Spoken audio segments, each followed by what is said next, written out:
1996 football finals.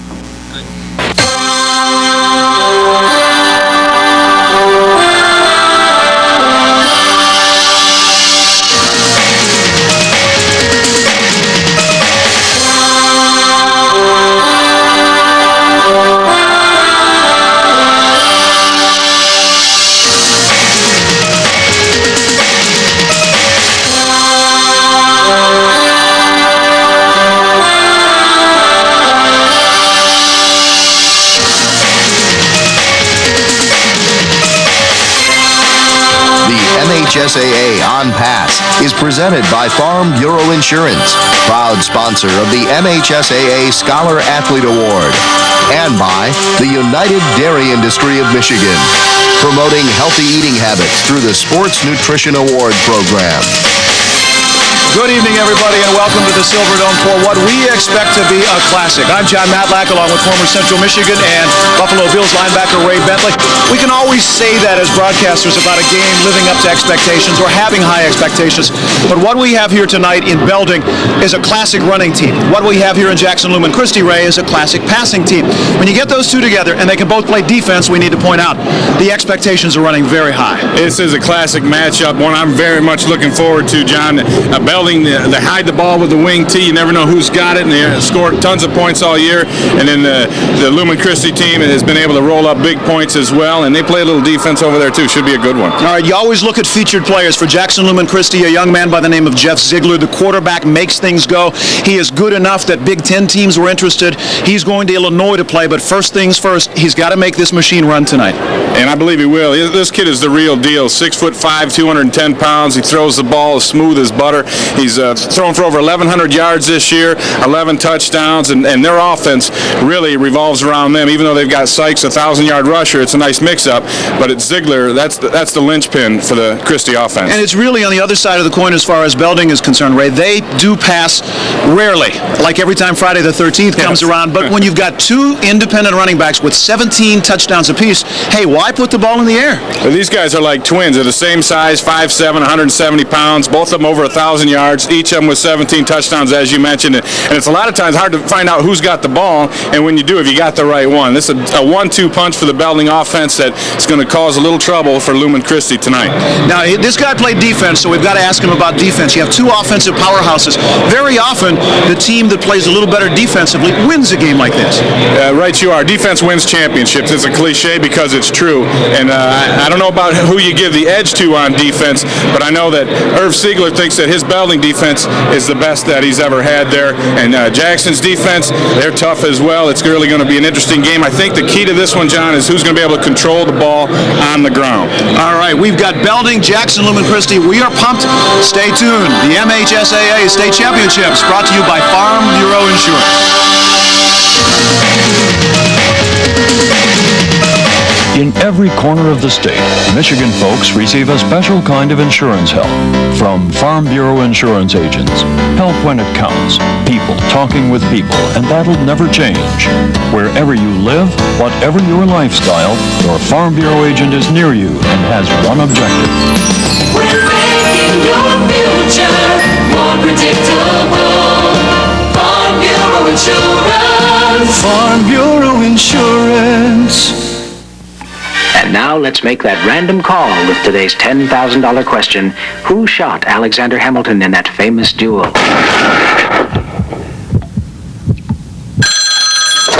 Hello, for $10,000. Excuse me?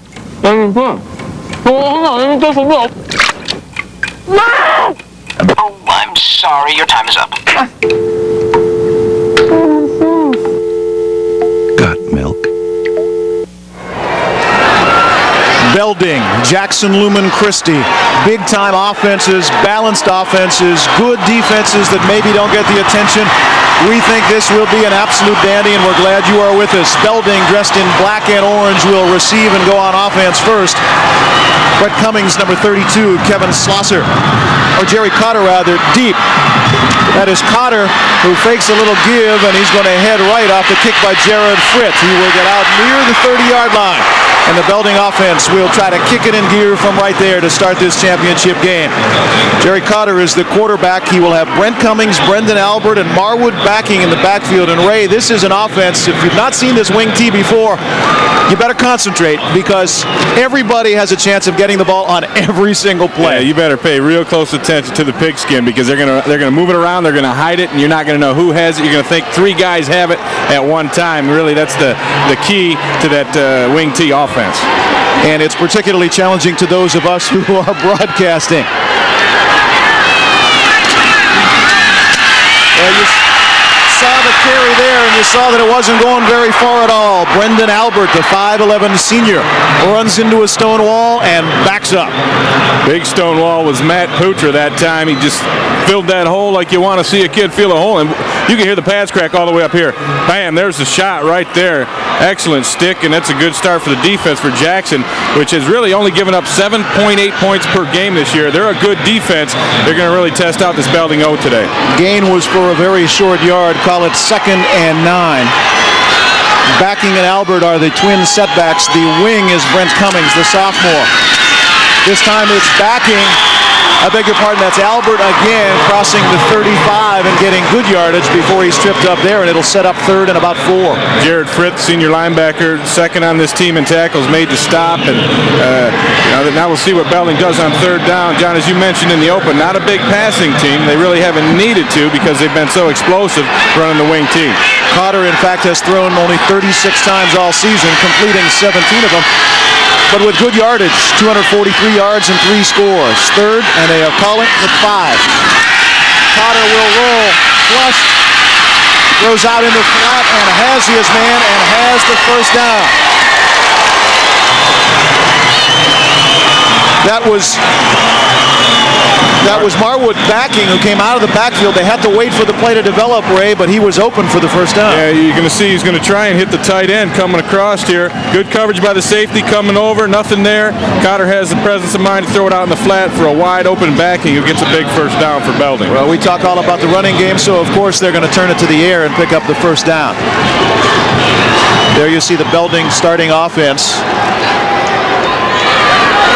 Now they load up in a straight T backfield, and they will hand it to Marwood backing, and he tries the right side and gets a couple or 3. Jackson Lumen Christi on defense. Let's take a look at the way they will line up in their gold helmets. Putra, left tackle, very active and very solid. There, and then these two guys right here, Berkemeyer and Fritt, top 2 tacklers on this team. 2nd down and 7. Belding with the initial possession of the evening. The 1994 state champion Redskins. They moved up to Double B last year, were bumped off before they got to the Dome by East Grand Rapids, and now they're back. Cotter, a straight keeper, crosses midfield. He'll get close to 1st down yardage. He'll need another yard or 2 before he gets there. Andy Wojtusek, the defensive back, number 2, came up and made the stop. Jerry Cotter's run the ball a little bit himself this year, 68 times for 286 yards, a 4.2 average. And that time he almost got caught up. Good penetration coming from the Christie line, almost knocked him off in the backfield. He was able to keep his feet and keep it going and get around the end. 3rd and 2 from the Titan 47-yard line. Cummings is the wing right, 2 tight ends. That's the offensive set you'll see most of the evening as far as Belding is concerned. Cotter gives the backing. It's Albert again. 1st man through. He has 1st down yardage, it appears, and then a late flag flies in. So let's wait and see how this all settles out. The spot of the ball is good enough for 1st down yardage. The referee indicates a face mask that will be tacked on after the game, so it's a 1st down and a little extra for the Redskins of Belding. That was Ryan Isley on the tackle. I don't know if he's the man who committed the foul on that one, but he definitely made the stop. 1st down. They're going to move it down 5, 10, 15 yards and take another look at it. Yeah, but it is Isley right there. I think he reached around and got it. Didn't really mean to, Ray, because no, he was reaching from behind, but that should have be one of them 5-yard inadvertent ones, but they don't do that in this league. That's for Sunday, I think. You're hanging around the NFL too much, buddy. Not anymore. Not anymore, that's right. Belding dangerous. Moving down to the Jackson Lumen Christi 30-yard line. 1st and 10, straight T formation again. That's Cummings. Ball pops free, and Belding falls right on top of it. Ball squirted up high. No, wait a minute. Maybe they didn't know. The guys in stripes are pointing the other way. I think that's big number 74, Simon Morris, the biggest man on that defense for Jackson Lumen Christi, the Titans, with the fumble recovery. But Mike Berkemeyer was the man who made the big hit. Watch, see if you can knock him out. Just a good pop right on the ball. Yep. Shoulder on the ball. It's up in the air. The Titans come up with it big early. Mike Berkemeyer, the senior linebacker, led this team in tackles. 111 coming in due today. Makes a big stop in the first series. All right, so now the Titans go on offense with Jeff Ziegler calling signals. He is the quarterback. He's got Eric Lina lined up at fullback, and that's his tailback. Ziegler fakes there, throws out. It is caught for a very, very short gain by the tight end Chris Cook, but a flag flies, so let's wait and see how this is taken care of. Indication is holding against Belding. Yeah, the defensive end grabbed a hold of that receiver. I don't think they expected him to come out, and so he just latched onto him, and you get a penalty on that. But, boy, they should have handed the ball to Sykes on that one. Yes. That's what I thought was going to happen, because he had a huge hold. There's the starting lineup, the starting offense. The offensive linemen, Conkle, Macklin, Schaefer, Dunn, and Wheeler. Ziegler, the quarterback. Belding's defense. All-state linebacker Tony Smith, just named today, 122 tackles on the year. In that one, those are the two guys. 94, Chris Conrad. 55, Tony Smith. 1st and 10 from the 38. Ziegler splits his backs now. That's Lina following good blocking off the left side. Across the 40, out near the 42 for a gain of about 4 yards. See, Belding shifted their defensive line at the last second, brought both of those defensive ends down over the guards, bumped the linebackers out. Turned out to be a good move because Lumen Christi was trying to run right up the middle that time. We talked about Belding averaging 37 points a game. Jackson Lumen Christi, Ray, not far behind, averaging 34 a game, and their balance is better. They get 260 yards a game on the ground, 110 yards a game in the air, so you got to cover everybody when you're playing the Titans. Ziegler, quick drop, quick snap, lots of extra room. In fact, that could go for a score if he can spin around. He cannot spin free. That's Neil Maskey. It is Neil Maskey, and he is way down inside Belding's red zone, if you will, down at the 8-yard line. We got an ISO on this. We're going to watch the pattern. This is just a slant pattern. Maskey's going to run upfield, break it inside, as he's got a huge cushion from the defensive back from Belding. Comes up, makes a nice hit, but doesn't wrap, doesn't use the arms, and Maskey off to the races, bringing it inside the 10-yard line before they get him down. In looking at the tape of Belding's win over Saginaw Nouvelle last week, on defense, they crunched the run, but they were burned by the pass, and right away that hits the Redskins here. 1st and goal from the 8. Ziegler pitches left. This is Peter Sykes. He's got lots of company wearing black. He's strung out. He is knocked for a loss of 4, maybe 5 yards. John Cone came up from his corner position, outside linebacker position, to contain it. But what really impressed me on that one was the speed of Chris Conrad. Watch Conrad, as he's right here. He's going to run out here and chase this down. Go ahead and run it.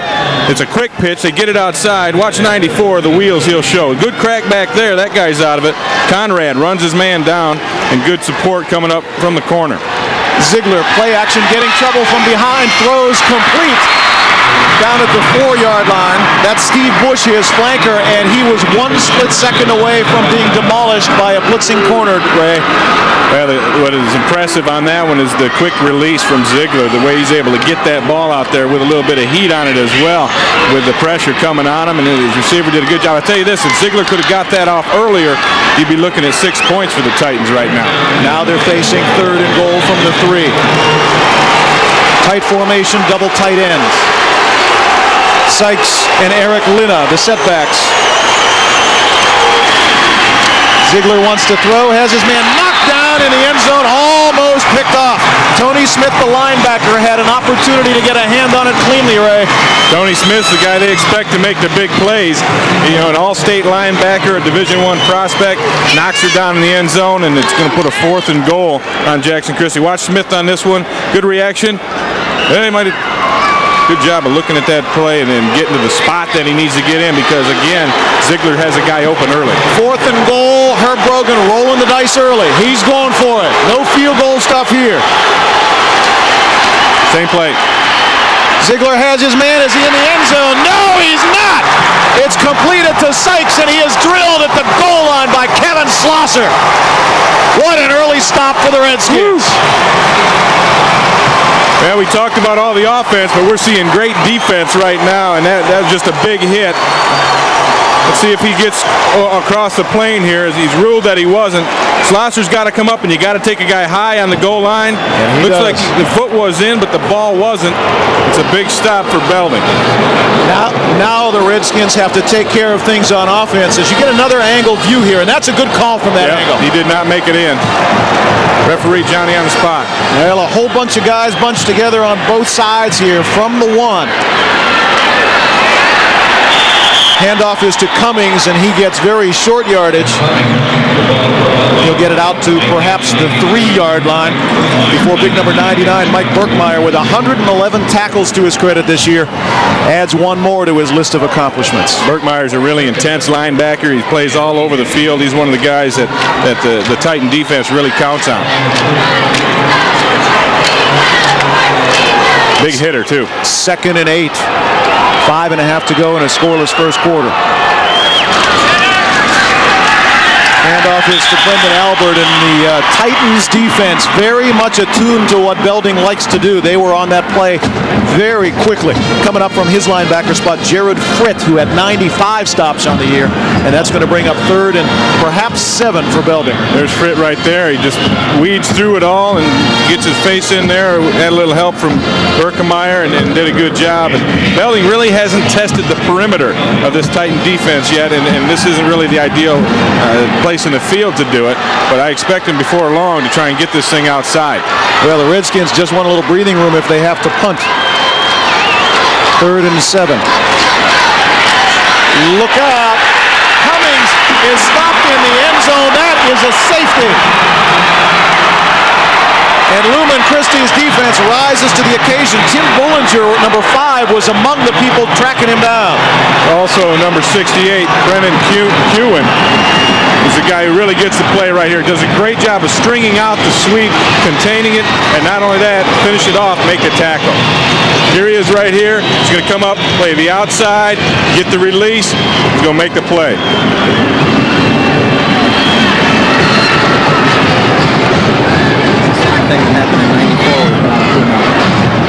Brendan Kewen from his defensive end position getting 2 points, and there you see Herb Brogan. Not necessarily how you figured to score, but I don't think he'll give the points back. I don't know if this is an omen, John, but this is the same thing that happened in the '94 state championship game when Belding beat Detroit Country Day. Trailed by 19 and a half. They were down 2-0 in that one as well. So I guess this is familiar territory for Irv Ziegler and his Redskins. I was here covering that game, Ray, and it was one of the most interesting football games on any level I've ever seen. In the first half, you would have said Belding would be blown out. In the second half, they took no prisoners and were running up the tunnel. I mean, it was just an absolute 2 separate game. So Belding's got to kind of reestablish a little concentration and a little emotion. And, of course, they're going to get the situation where they've got to punt the ball away or kick the ball away. It's their choice. Peter Sykes is going to be the deep man for Lumen Christie. He's got company deep. Dan Powers, number 9. But Sykes is the guy that they want to get the ball. Jeremiah Morris is going to punt this one, I believe, rather than tee it up. Simon Morris. No, I beg your pardon. You're right. I don't know if that's his brothers or... That's Morse and Morris. Morris. Morse and Morris. There you go. Morris, that's right. Boom. 7 over toward Powers. Powers at about his 35 has a big hole, crosses midfield. All the way down inside the 35, and first quarter emotion wearing the gold and green of Lumen Christie to this point. Yeah, big return, and it really, he had great hang time. This should have been covered well, but you got to give Powers credit for seeing, first he's covering the ball up, and now he sees he's got a little seam here as Belding kind of overruns it a little bit on their coverage. He's able to slip inside the contain and then break it back out for nice yardage. He had some nice blocking. It wasn't anything great, but just enough to keep that seam open for him. So from the 32-yard line, Lumen Christie up 2-0 and looking for more. Ziegler, Sykes, bunched in the middle, tries to pop outside, can't quite get there. That was a big play by number 10, Eric Moser, on that one. As he slipped through, just got a hand on Sykes, was able to bring him down for no gain. Sykes with 14 rushing touchdowns during the season, nearly 1,200 yards. A 5'9" senior, not tall in stature, but powerful legs, and he's quick. He's the first Lumen Christi back to ever gain 1,000 yards. And counting. And counting, that's right. 2nd and 9. Sean Brogan goes in motion slowly. Ziegler tries to set up the screen, under pressure, throws. That's Brogan, and he's going to be wrestled down for short yardage. The screen didn't materialize, and so Ziegler just waited, Ray, but he had people open in the middle. That was a great job of coverage downfield by Belding that time, and then the linebacker, Jeremiah Morse, staying at home, able to come up and get that short crossing route. You're going to see this good protection originally is they're not letting him through fast enough. Now you're getting a little pressure, but no one really to dump it off to until he finds his receiver open over the middle at the end of that play. So it sets up 3rd and 6 for the Titans. Draw. And here comes a blitz. Sykes dodges away. He's got the first down and lots more. Well, they say baseball is a game of inches. Football is a game of inches on that particular play. 3 Belding rushers on the blitz surround him, but Sykes shakes free for good yardage in the first down. Yeah, it looks like they've got him bottled up here. You see the blitz right there. Number 55 coming in, takes a swipe. There's another swipe. That's 2 swipes. And, 3 swipes and you might be out, but not this time as Sykes makes a nice move, getting big first down yardage. From the 13. Quick drop, quick slant. Boy, that's open. That's not going to be quite first down yardage, but it's going to be near first down yardage.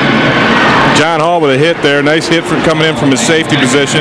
But with the cushion that the Belding secondary is given, that route is going to be open all day. They're going to have to come up and press him at some point. And Neil Maskey bent it in earlier for good yardage. Did it again. He picks up 9. It's 2nd and 1 for the first down. A 4-yard distance to the end zone. Full house backfield. That's the refrigerator play. Get one of those big guys in the back and just let him thunder forward. That was Brendan Kewen. Yeah. The big 6', 205-pound senior. This is the elephant backfield, if you will, and they give it to the biggest boss back there, but Belding does a good job at the goal line defense, and they did that. They stopped them last time. But they convert the first down, needing short yardage, so it's 1st and goal now from the 1-yard line. Kewen dives into the end zone for the score.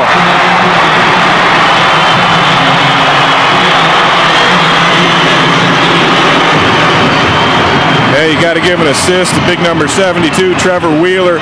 That right tackle on offense did a great job blocking his man. Pat Dunn, the right guard. Keith Schaefer, the center, really paved the way right here as they get the push. That's the key on this goal. Look at the push that they got as they powered it into the end zone. First score of the game goes to Jackson. Pat Dunn to try the extra point. He connected on 39 of 50 during the season. High snap. Kick is up, and kick is good. So Brendan Kewen gets the safety and converts it with a 1-yard dive. 1:55 to go first quarter. Jackson Lumen Christi leading Belding 9-0. One of your sponsors is the United Dairy Industry of Michigan.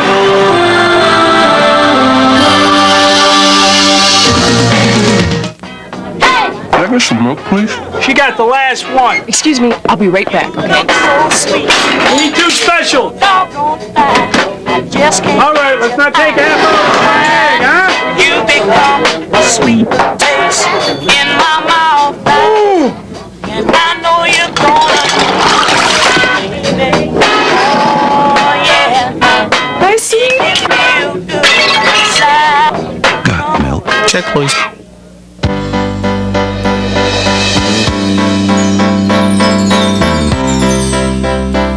Whether they live on the farm, in the country, the suburbs, or downtown, Farm Bureau Insurance serves them all. Life, home, retirement, auto, business. We're making your future more predictable. Farm Bureau Insurance. Farm Bureau Insurance.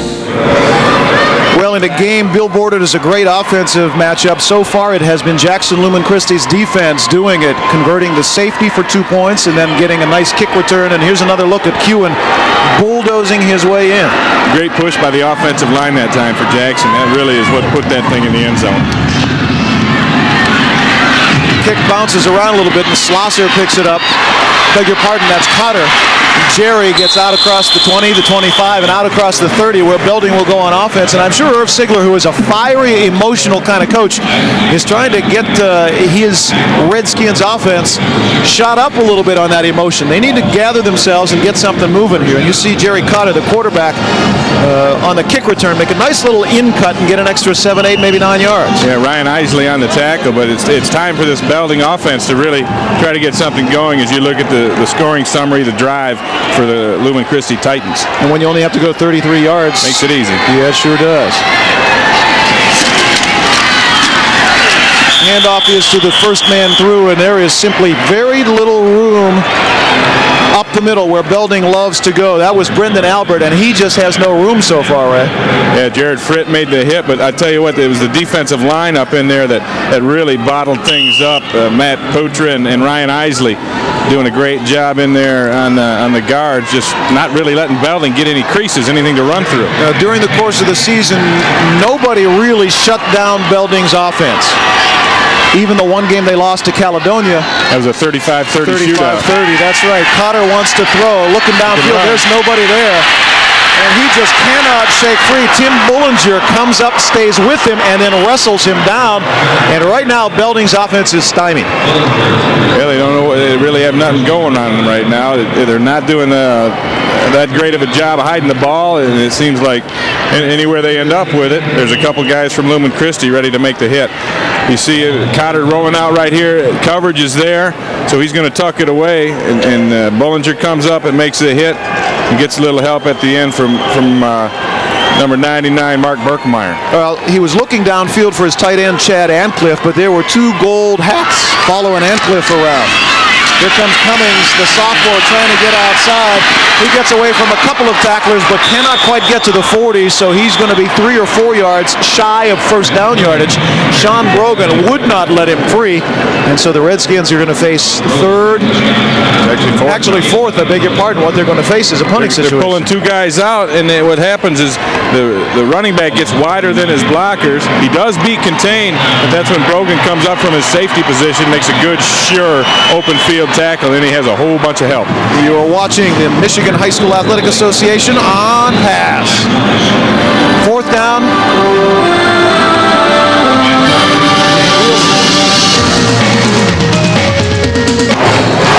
All Titans so far, 9-0 at the end of the first quarter, and they're going to get the ball back. You said in our open, Ray, defense wins championships.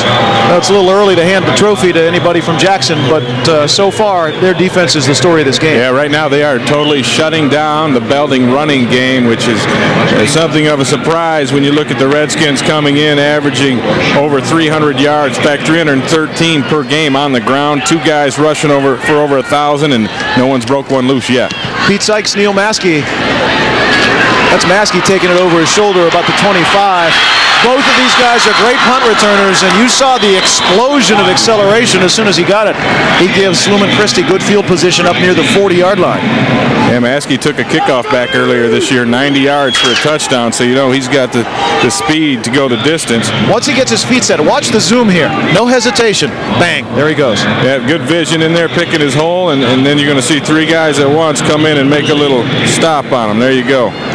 Josh McBride, number 3, stayed where he should have been and made the initial hit. Had some help from his buddies here. Ziegler play fake to Sykes, rolls right, little flip in the flat. It is bobbled, it is almost intercepted, and then I think the net result is an incompletion. Everybody touched it. Mark Wilson, the split end, juggled momentarily, but he couldn't hang on. It'll bring up second down. That was great defensive reaction that time from John Cohn as he picked up that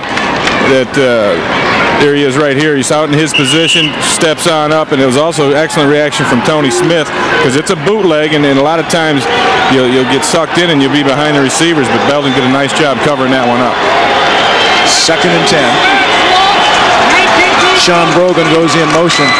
Inside handoff to Sykes. Belding stayed at home that time, sniffed it out, and knocks him down for a gain of about a yard. Chris Conrad, number 94, was there. So was Ron Harper, the middle guard. Ray, just the way you teach him in your football camp. Yeah, right you are. Chris Conrad was one of the best players we had at my football camp this past year. We've done it for 2 years. We'll do it again this year in June at Granville High School. There's a number if you want to get involved. This is a great day. We actually a 3-day event where we bring in a dozen NFL stars, area high school and college coaches, and we really get it done. We work hard. We have a lot of fun for 3 great days. Ziegler on 3rd and 9, the short roll, the quick pop pass. Oh, what a hit! It's intercepted. Jeremiah Morris got it. Morris got the pick. The big stick was by Jason Cohn, and I mean, he erased the receiver.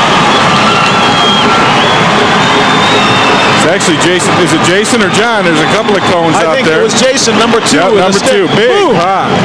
Boy, Mark Wilson didn't have a chance that time. Good hit, great timing, and now it's a big turnover in Belding. We'll see what they can do. Well, they need to do something because to this point they have had nothing go right so far. They're trailing 9-0. Heads up play by Jeremiah Morris picking off that pass. Now, you love the idea of defense starting the offense. It's like basketball. You play good D, you start the fast break. Let's see if this gets Belding back on the right track. Cotter play fake. He's still got it. He wants to keep it. Got a couple of nice blocks, and he's going to tumble forward across the 45. That's a nice effort. I tell you what, that's the best faking, best execution we've seen so far from Belding tonight as far as who had the ball and who didn't. They did a great job. See if you can see who's going to get it here. There's a fake. There's a fake. Now, what's going on? Quarterback still got it. See the way they cover that up, fold the arms across there? It's really hard to tell, particularly when you're down there on the field, which one of these guys has the ball. Sean Brogan eventually made the stop, but not before a gain of 7 yards for Belding, 2nd and 3.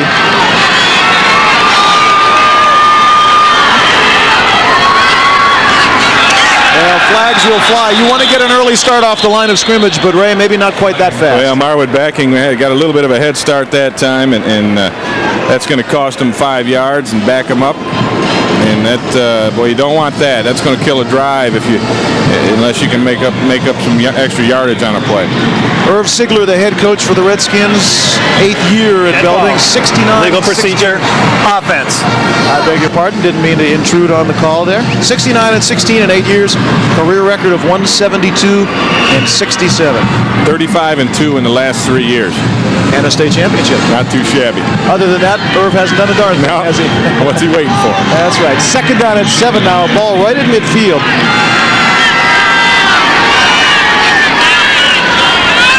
Blitz coming. Cotter gives it to Brendan Albert, who stumbled out of the box a little bit, never really got his feet set, and he tumbles forward for a very short gain. Yeah, I believe that was Mike Berkemeyer on the tackle again, or was that's Berkemeyer, and he had a little help from Mike Hansen. Yep. But I tell you, you blitz like that and you run a risk, because if they pop through that first wave, there's no one left behind there, and that's when you get a big play. And fans may be wondering, why do you blitz on a run? Well, it is a run blitz. It's designed to break down the blocking before it gets going. Exactly, because Belding will use a lot of pulling and a lot of trapping blocking. 3rd and 5. Jerry Cotter wants to throw. Pocket breaks down. Now he's got a scoop.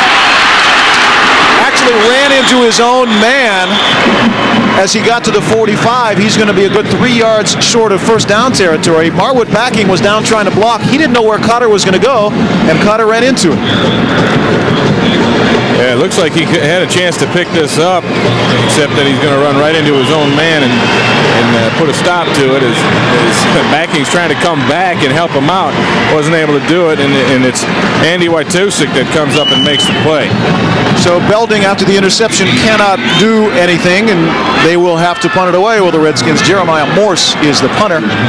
Sykes, number 4, and Maskey, number 19, are standing back around their 10-yard line.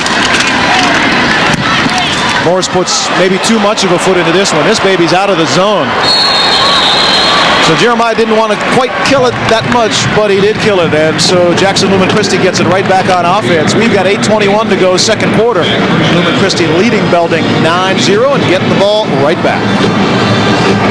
We talked a little bit about Irv Sigler. Herb Brogan, 125 and 38 at Jackson Lumen Christi, including a regional championship in 1992. Yeah, their record in the last 3 years is 29-3, and you can see they're dominating on almost, in fact, double Belding right now, total yards, and really they're the only ones that have shown any spark on offense. They were set up by a nice return, got them in good field position for their lone touchdown. That's Sykes with some blocking, cuts it inside and comes all the way out near the 30-yard line. Good cut by Sykes. It was headed outside, Ray. He saw the seam open up inside, turned it up and got probably an extra 5 or 6 yards courtesy of the move. Yeah, John Hall, the safety, he's the guy that's going to come up and make the tackle. As this guy gets beat, just blocked a little bit. He cuts inside. That's all you need, a little nudge there. And now you get John Hall coming up and making the stop. And that kick-out block was 61 Pat Dunn, who sealed his man off and took him down, and then that enabled Sykes to come up. But they're all over Tony Smith. They're going to put a few guys on him, and well, they should, and that's why right there. That's Mike Wilcox, the fullback. I believe that's the first time we've seen him, and he is racked up before he gets that first down yardage. Yeah, that's Jeremiah Morse coming up with a big hit that time. There you see Jeremiah, number 74, a 6'2", 180-pound junior, 88 tackles to his credit. And that puts Jackson in a third and short situation right now, and test out their running ability. See if they can get some tough yards. Unless they decide to go to the air, that wouldn't surprise me either, the way this team is, the way they run their offense. Tim Bullinger, number 5, is in at the blocking back, the fullback spot. They only need a yard here. Play fake. Throws out in the flat. Almost a brilliant diving effort.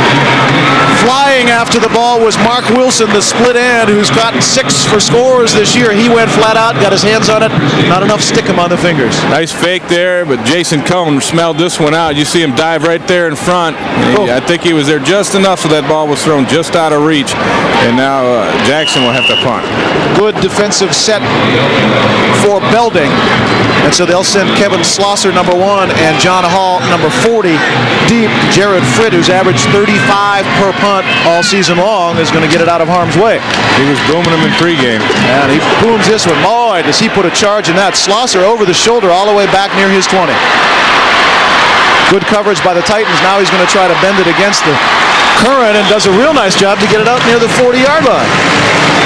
Tackle on the play by the punter, Jared Fritt. Yeah, we're going to buy popcorn from him at halftime. He's done a little bit of everything. So now let's see if Belding's offense can finally start clicking with 6:43 to go second quarter. There you see Slosser coming off. Talking with, as you look at the Class D lineup, double D, excuse me, but talking with Irv Ziegler prior to this, I asked him what the key to that wing T was. And you'd think it would be the deception in the ball handling, but he said it's blocking. It's same as any other offense. You just got to have your guys be able to knock their guys off the ball.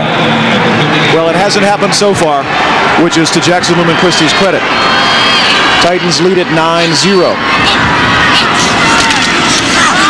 Cummings coming from the wing, and boy, that wing around has worked for Belding for years, but Jackson Lumen Christi is standing and waiting for the wing to come around. They all stacked it up there. Looked like Mike Berkmeyer, 99, led the charge. We've called his name probably half dozen times already. Yeah, Berkmeyer is really being the man making all the stops, and the reason is he's not getting blocked. You see, no one's really getting to him. He's got a little bit of wash to contend with, but no Belding guy put a pad on him at all, and if you're not going to block a kid like that, he's going to hit you in the mouth every time. And Bollinger made 71 stops during the year, so he's no stranger to sticking his nose in there. Gain was for something short of a yard. Call it 2nd and 9. Handoff this time to Brendan Albert, and again there is no blocking, and again that defensive line of Kewen, Putra, Isley, Morris, and Hansen are simply gumming up the works. Fritt came in and making a nice big hit on that. In fact, both of the inside linebackers right now, Fritt and Berkmeyer, are dominating the line of scrimmage and dominating, making all the tackles for this Titan defense. You know, very often on a defensive line you have a couple of guys who make a lot of tackles. Across the Jackson Lumen Christi line, 81, 65, 84, 89, and 52. They've all gotten their hands dirty all season long. You hate that as a linebacker. They get him before you can get there. 3rd and 7, Redskins. Play fake. Cotter wants to throw. Slants it out. 2 Redskins there. It is a catch. One of them got it. And I think that's going to be Chad Antcliffe, who makes a diving grab at midfield and has first down yardage. That's not exactly the way you draw it up on the board, to have two guys diving on top of each other, but it worked. Yeah, one to catch it and one to make sure he catches it, I guess. And Antcliffe, he was the guy that caught it this time. Take another look at this. Yeah, they're pulling the guy out. It's the bootleg. A couple of good fakes, but they really don't fool him. And now over here, you got the two guys right there. They're going to fight over it, but Antcliffe comes up with it. Yeah, the other guy was ready to block just in case. Right, yeah. First and 10, just across midfield with just under 5 minutes to go in the first half. Albert tries to bounce it outside, and again, the Titans defense is just a little quicker. Berkmeyer again. And I tell you, they're just not blocking him. That time it was just a straight dive, and the Belding people are getting hats on the defensive line, but nobody's getting to the linebackers, and until they do, we're going to be calling out Berkmeyer and Fritt all day long. Ray, we're both from the west side of the state. We've both seen Belding over the last few years dominate people. The only team in 3 years that has done something like this to Belding was East Grand Rapids last year at Houseman Field, when they shut him out 27-zip and didn't let Belding breathe on offense. That's the key. You got to get in there and take the penetration. There, now you got a shot. And there you go, right up the middle, the quick hitter, Brendan Albert. First down yardage and then some. First time tonight the quick hitter or any play up the middle has worked. And that time they got somebody on the linebackers, or the linebackers were fooled a little bit by the play action, and I think that's what the case was. The action is up. There it is right there. That's 99 Berkmeyer. Somebody got a hat on him, and if they can keep doing that, they'll be able to move that ball down the field. But that's the key right now, is blocking those linebackers for Lumen Christi. Looked like Steve Albert, the right guard, pulled. You see him there, number 65, and took his man out quickly. That gave Brendan room to Little scoot. trap. Yep. First and 10 from the 38. There's Cummings coming around, a little bit more room than last time. Everybody jumps on the pile before he gets to the 35-yard line. See Simon Morris, number 74, getting up. He had some help from number 87, Matt Putra. Yeah, Jared Fritt is the guy that made the hit. He came up there and really, I love the way these linebackers are playing for the Titans. These guys come up and well, they'll put plastic on you right away. Used to be leather, huh? Used to be leather, now it's plastic. Who knows? Maybe titanium in the future. Titanium, that's right. Kevlar, who knows? 2nd and 9. See the clock running in the first half. Cotter play fake. He's still got it. And he's in trouble. He can barely turn the corner. Number 2, and you saw number 2 briefly, Andy Watusek, stayed at home, came up, and really strung it out, and Cotter had no place to go. Yeah, the key to this one is Ryan Isley and the penetration that he gets. This is what really destroys the play right here. This guy's going to come through here. They're going to pull this guy. He's going to get in there right away and just muck it up. Right there, he knocks the puller off, and now he's going to grab them all and find out who's got the ball, kind of peel them off. But anyway, that just buys time for the rest of the defense to get in there and make a play. Loss of 3, 3rd and 12 from right on the 40-yard line. Cotter to throw. Coverage is excellent. Throws over the middle. A diving grab by Chad Antcliffe. He's going to be a couple yards short of the first down. Fritt was draped all over him. I thought we might see a flag. That's pretty good coverage and a pretty good concentration grab by Antcliffe. I thought there might be a flag as well. Let's see if we can get it. It's right here going on. Good job of Cotter by throwing the ball away from the defender, and it's still in range of Antcliffe to make the play. And there wasn't a penalty there, but Belding nonetheless in 4-down territory, 4th and 2, they're going to go for it. And their crowd rises. The Titans crowd rises, begging for defense. Full house backfield. They need to get the 28-yard line.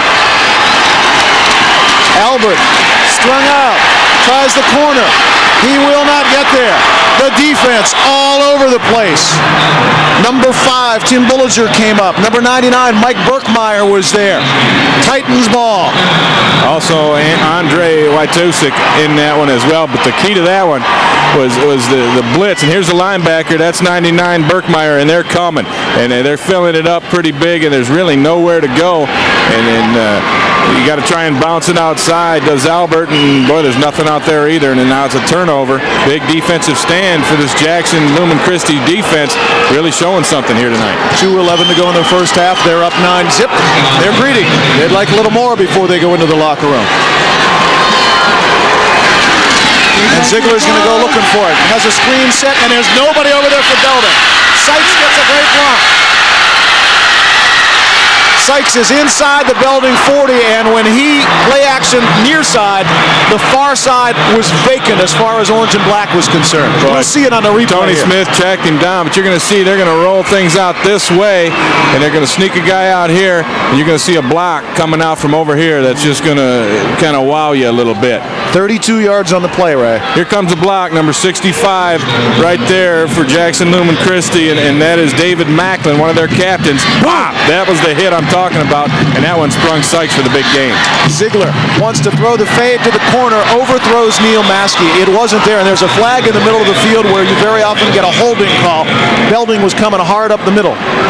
And let's see if that's what the decision is. The umpire is discussing it with the referee. Holding. That's when the umpire throws the hanky. You can pretty much guess what it's going to be in the middle. And there's our list of officials. George Watterson, the referee. Bill Sharon, the umpire. Tom Berkman, the linesman. Joseph Perrin, the line judge. And Cornell Kahn, the back judge. That's a West Michigan area crew that has always done a great job, and again, doing a good job here tonight. Holding. Offense. 10 yards. First down. 1:44 left in the half. The Titans have all three of their timeouts. So with a little clock management and with use of their timeouts, they've got plenty of time to wheel and deal a little bit. Look at Ziegler's numbers already for the day. 6 of 10, 108 yards, and averaged about 112 per game this year. So just in the first half, he's hit that. And you know, the thing about Ziegler is it's not Dan Fouts and throwing the ball all over the place. It's controlled, and it's when you need to, like that. Quick out to Sykes. Couple of Redskins there to knock him down hard after a gain of 3 or 4. First man there was Mitch Wood, number 21, and he had some company. Yeah, look at the arm, though, on Ziegler. Look at that. That's just perfect form. What a tight spiral, right on the money. I tell you, I guess he's verbally committed to go to Illinois. Fighting Illini got themselves another good quarterback. 6'5", the quick release, the tight spiral. You're right. 6'5", 210, and boy, he can throw it on a dime. Down to 1:10 to go in the half. Second down, 17. Ziegler wants to throw. He's got pressure backside, and he is sacked. Chris Conrad, number 94, had 15 tackles for loss this year. Give him another one, Ray. Well, Irv Ziegler says that Chris Conrad is the best defensive lineman in the history of Belding High School football, and that is some high praise. As you watch him, he's just going to come on a flat inside rush, and he's going to just keep fighting. There he is. Whoop, getting a little crazy with the drawing, but just a great job of staying with the play. This guy's got a motor that just don't stop running. Crazy with the drawing. This is a man who has a telestrator in his car to play with. I love it. Straight handoff up the middle for short yardage. Yeah, tackled by Ron Harper that time. He got him. He got his man by the ankles, and not much going on up the middle. Linna tried to fool him with a quick hitter up the middle, and with 16 seconds left in the half, Belding calls a timeout. Well, you got to take another shot. You know, they're going to have to punt the ball now. Anything can happen, so you got to take a chance on it. All the scoring in the first quarter, a Brendan Kewen safety for Herb Brogan, and then Kewen running in a, what did you call it, the elephant backfield? Yes. Putting a big guy in the backfield, and pulls over from a yard out. That's all the score. I mean that as a compliment. Oh, of course you do. As if defensive players would ever compliment the offense. Well, this guy's a defensive lineman. Oh, okay, that's what they just it is. put him All in right. there, so that's a compliment by all means. So if he were a fullback, it would be a big deal as far as you're concerned, right? Fullbacks are all right. It's the other guys, I guess. Oh, all right. Fullbacks, they could be linebackers too. But it's those skinny prima donna kind of guys, right? You know the kind, exactly. Herb Ziegler out there giving some last-minute instructions as Belding's going to try and pull something out of their hat with 16 seconds left, trailing by 9 at halftime. This is better than they were off 2 years ago when they trailed by 19 going into the half. It'll be 4th and 23 for the Titans. And I don't think you have to be a rocket scientist to figure out that Belding is going to rush people and try to block the ball and get something to happen quickly here. And I suspect that those guys wearing the gold helmets know that just as well as everybody else does. Yeah, Jared Fritz, the punter, is going to try and get this one out of there in a hurry and make sure that nothing like that happens. And then you got to have some good coverage as well. You don't want to have someone bust one out the other end for a long return before the end of half. Belding has nobody back in safety, and Fritz going to take a step or two back farther than usual just to make sure he catches it and gets it away. Just like that. Boomed it. Dolphin corner. Well, I'd say that's the way you draw it up on the board, Ray. Yeah, that looks like one of my 9-irons backing up there on the 2-yard line. Okay. Yeah, that's it. 4 seconds left. Belding will have one snap of the ball, and of course I play it very safely. I get a little more loft than that with my 9-iron.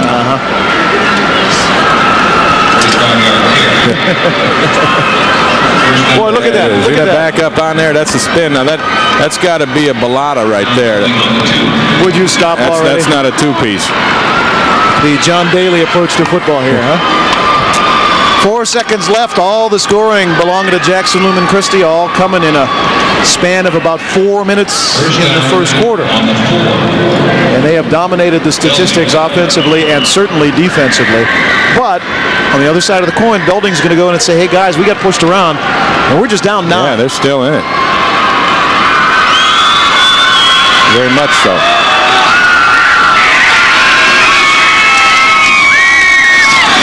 Cotter's going to be real careful with it and sneak it out to the 10, and that's the last play of the first half. It has been interesting. It has been a story of defense. We've played one half, and Jackson Lumen Christi leads Belding 9-0. This is the MHSAA Championship Network on Pass.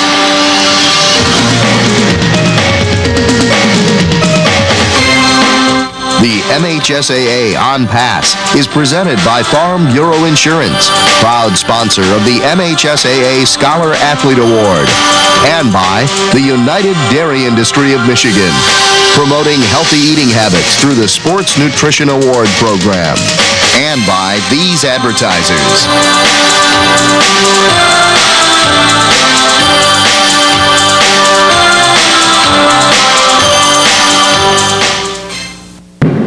We're at halftime. You see the pertinent numbers. Jackson Lumen Christi 9, Belding 0, and Ray Bentley, after years and years of playing linebacker, you just got this snarly smile on your face because we are seeing defense get it done. Yeah, we are. Defense is incredible, and you look at it going into this game, two teams that combined score over 70 points a game, and we're not seeing that today. What we're seeing is championship football, and that is always defense. You were making a comment about Ryan Isley. Maybe not getting all the tackles for Jackson Lumen Christi. His penetration is disrupting Belding's blocking and shutting things down. Yeah, the nose guard, he's really creating problems. He's forcing the Belding guards to pull very deep into the backfield, and nothing's happening with that offense right now. And that's why Belding has a 0 and Lumen Christi has a 9. We're at halftime. One of your sponsors is Farm Bureau Insurance. In every corner of the state, Michigan folks receive a special kind of insurance help from Farm Bureau Insurance agents. Help when it counts. People talking with people, and that'll never change. Wherever you live, whatever your lifestyle, your Farm Bureau agent is near you and has one objective. We're making your future more predictable. Farm Bureau Insurance. Farm Bureau Insurance. Hey, cookies! Say, you know, I think our neighbor might like one too. Yeah? Well, here you go.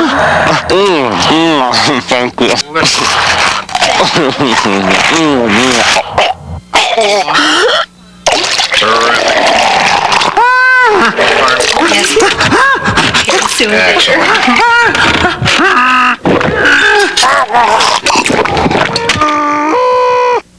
Got milk?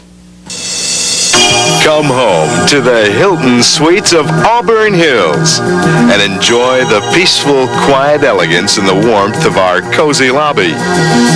You'll feel right at home within the confines of a large living room, a separate bedroom with a king-size bed, plus other comfortable amenities. Be it business or pleasure, come home to the Hilton Suites of Auburn Hills, located across from the Pontiac Silverdome. Satisfaction guaranteed. That's what you get when you stay at the Drury Inn, home of the free Quick Start breakfast, pastries, coffee, juices, and more. At Drury Inn, your comfort is important. That's why we offer a variety of amenities. We're your home away from home, conveniently located near the action of the Pontiac Silverdome and the Palace of Auburn Hills. The Drury Inn welcomes the MHSAA football finals. The Drury Inn, you expect satisfaction, and you get it.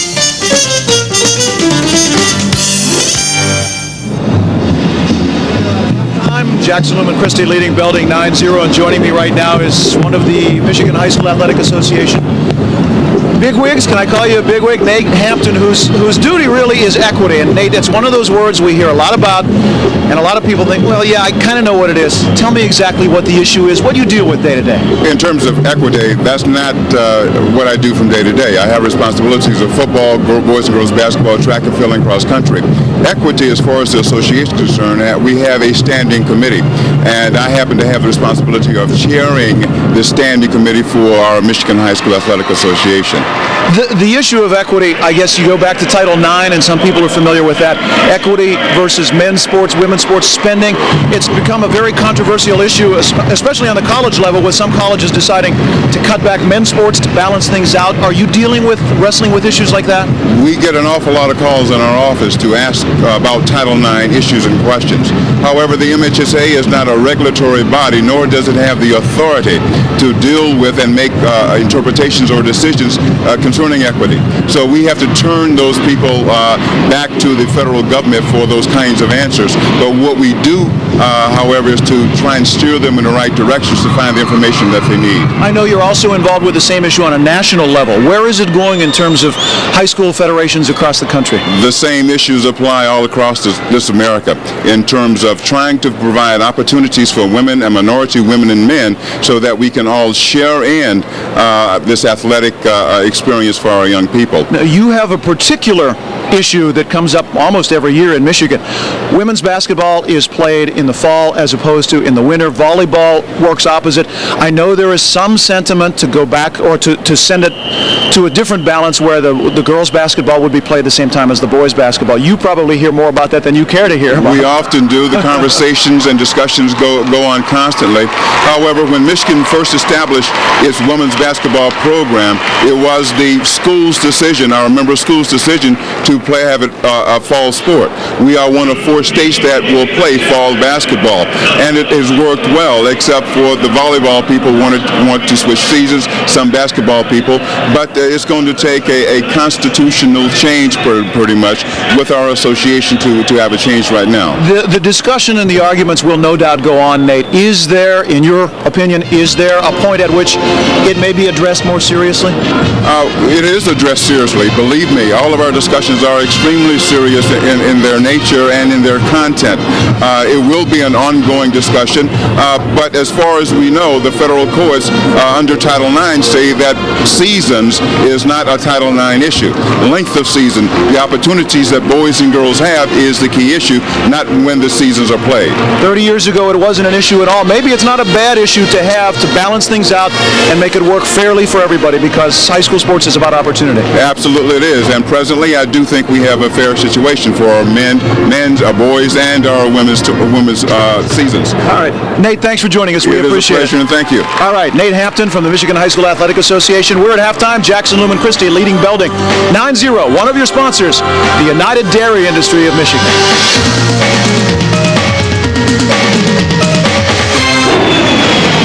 Captain, here's your cookie.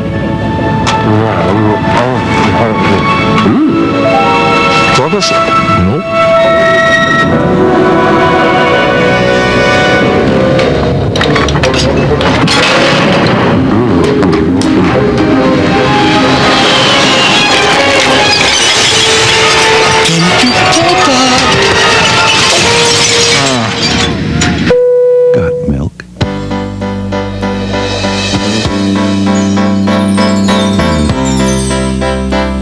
Whether they live on the farm, in the country, the suburbs, or downtown, Farm Bureau Insurance serves them all.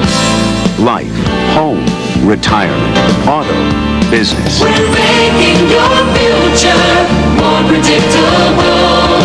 Farm Bureau Insurance. Farm Bureau Insurance. Hey! You stink! 16, you stink! Come on! You play like a bunch of jerks. What? Wanna watch that? Hey! Nice stinking work. Would you act like this at a high school game? If you were the only fan in the stands, Nice way to play. That's beautiful. next time, pretend you are. In every corner of the state, Michigan folks receive a special kind of insurance help from Farm Bureau insurance agents. Help when it counts. People talking with people, and that'll never change. Wherever you live, whatever your lifestyle, your Farm Bureau agent is near you and has one objective. We're making your future more predictable. Farm Bureau Insurance. Farm Bureau Insurance. Two offensive powerhouses, defense winning the day, 9-0 in favor of Jackson Lumen Christi. You know, what's interesting, we saw Belding's defense make that big hit early on the throw down to the goal line. For a time, it energized Belding, but they couldn't capitalize. And we're going to take another look at it right here, Ray. Well, this is Maskey going on a slant first off, and Ziegler throws it right in there on the money. Big hit, but he's able to stay up, and this is a big gain, and this puts Jackson Lumen Christi in position to put their first points on the board. But Belding defense is going to rise up, and they're going to put a stop to it. As you see Maskey finishing this one off, a little cutback, nice big gain for Jackson on this one. And now you're going to see the safety that the Belding gives up, and it's number 68, Brendan Keewin, comes in. There's the stop right there. Does a great job containing it, and he gets Albert in the backfield. Here's the first touchdown, the only touchdown of the game. Keewin again, he's got all the points except for the extra point as he blasts in there, and a good push by his left side, or right side of that offensive line. Here's another look at it. He's got the lead blockers all stacked up in front of him, but cuts it inside instead. That he does, and he protects the ball very well. You don't expect that out of a defensive lineman, but he's well coached. There you see the halftime statistics. The passing numbers obviously very lopsided, but the total yards are a little closer than you would imagine. Belding, I think on the last possession, built up 20 or 30 yards of movement, but that's been it, really. Well, when you look at, you don't see it here, but the average yard per rush, 2.1 for Jackson, 2.5 for Belding, and those aren't good numbers. You can't get anything done with that. But right now, the difference, I think, is the passing game for Jackson and the big return they had, putting them in field position to go to the short field for their only touchdown. And for that passing, we're seeing Ziegler at his best. You want to say, he doesn't throw the ball around the field. You want to say maybe a control pass. He's 7 for 11.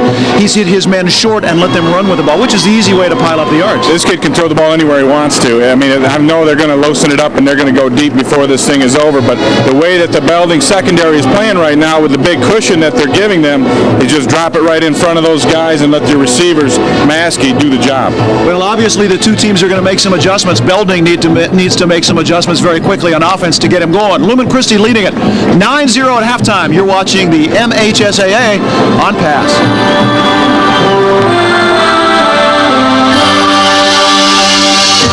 30, 52, 28, 26, 24, 34, 30, 26. Get the idea somebody's laying a mean stick of defense on them to this point. Well, they are, and the key to that is the penetration that you're getting from the defensive line from Jackson Lumen Christi, and then they've got the second wave coming, and really those guys are putting big hits on them. I'm talking about the linebackers, Jared Fritt and Mike Berkemeyer, doing a great job right now. That's Ray Bentley talking about the defense. I'm John Matlack. We've got the second half straight ahead.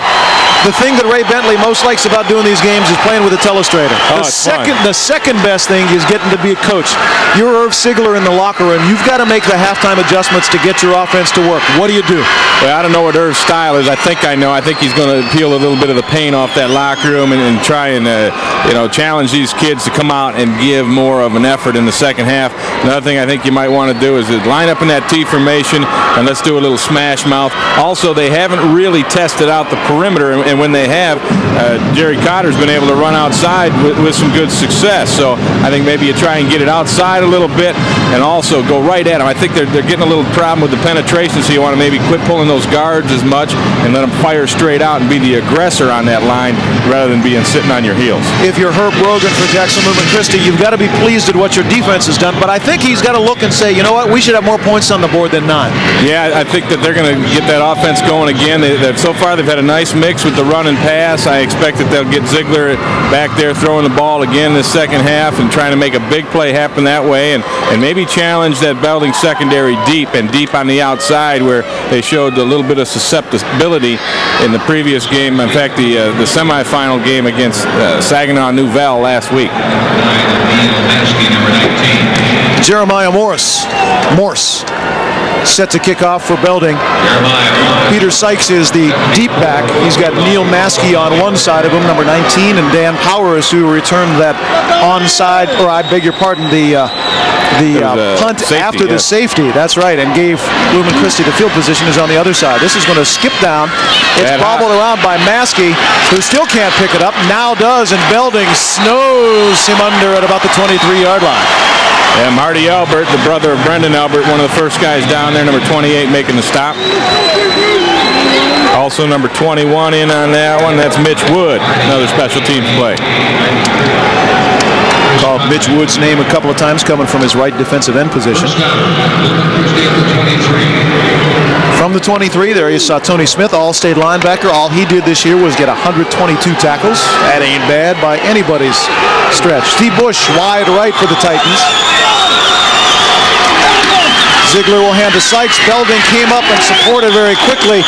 Scooted away from the initial tackle, did Sykes, but he's only going to gain a yard or two, and I think that was Chris. Was that Chris Conrad or was that Jeremiah Morris coming up? It looked to me like it's Conrad playing off the block and making the play again on the outside. There he is, 94. Yep. Does a great job, and a good contain on the outside to keep him inside there a little bit, and allowing Conrad to come off and make the stop. Short two picked up by Peter Sykes. There's Ziegler, 7 of 11 in the first half, 113 yards. He's got second down and 8 now. Fake on the wing around to Sykes. The little foot pass is intercepted at the 30-yard line. That's John Cone. That is. He stepped right in front of the pass, stayed home, and all of a sudden the emotion jumps right back into black and orange. Yeah, it was a nice fake, nice execution by Jackson getting out there, but I don't think Ziegler saw John Cone sitting out in the flat in his zone. He just stepped right in front of the tight end, dragging across, picked it off, and Belding's in business early in the second half. Here's your fake reverse right there. They didn't really fool anybody, but Ziegler's got plenty of time, but he did not see Cone standing out in the flat. He steps right in with a big interception. Trying to throw to Chris Crook, and it looked like Cone was almost hiding behind him, baiting Ziegler to throw the ball. From the 24, Belding, 1st and 10. Straight handoff. Tough yardage inside for Brendan Albert. He'll get down near the 20-yard line.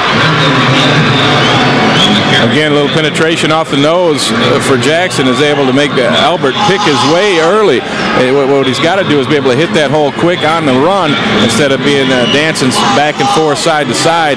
They're not really getting anything going, and then when they don't hit it quick, the pursuit for that Jackson defense is all over them. 6'1" senior Jerry Cotter.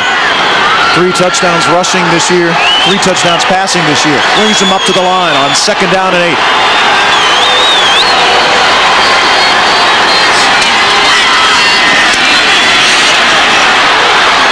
Handoff to Cummings, tries to turn the corner and crosses the 20, but the Jackson Lumen Christi speed is very evident. Coming up was Mike Hansen. It's a good thing Hansen makes this play. As you see, here comes the sweep. They're coming outside. There's a nice block on the kick out. They got that going. And if Hansen isn't able to come from his linebacker position and make the grab, you're going to see Mr. Cummings head to the end zone. Well, you got to kind of figure Belding is in 4-down territory, but the Redskins are 3rd and 5 right now at the 19.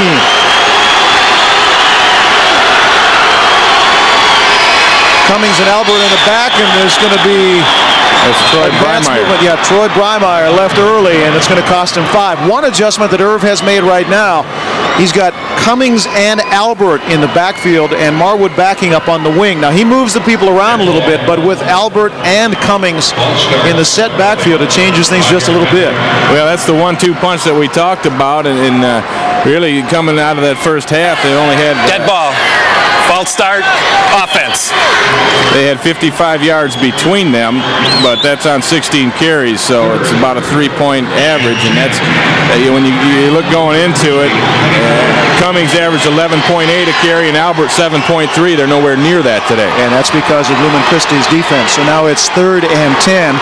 Belding needs to get to the 14-yard line for a first down here. First man through is Albert, and boy, there's just no room at all. He will not even get close to the 20. That's Berkmeyer again. That's Ryan Isley as well. Isley, number 60, is the last to get up, but the blocking is just not being effective in the middle, and that's why Belding stacks up.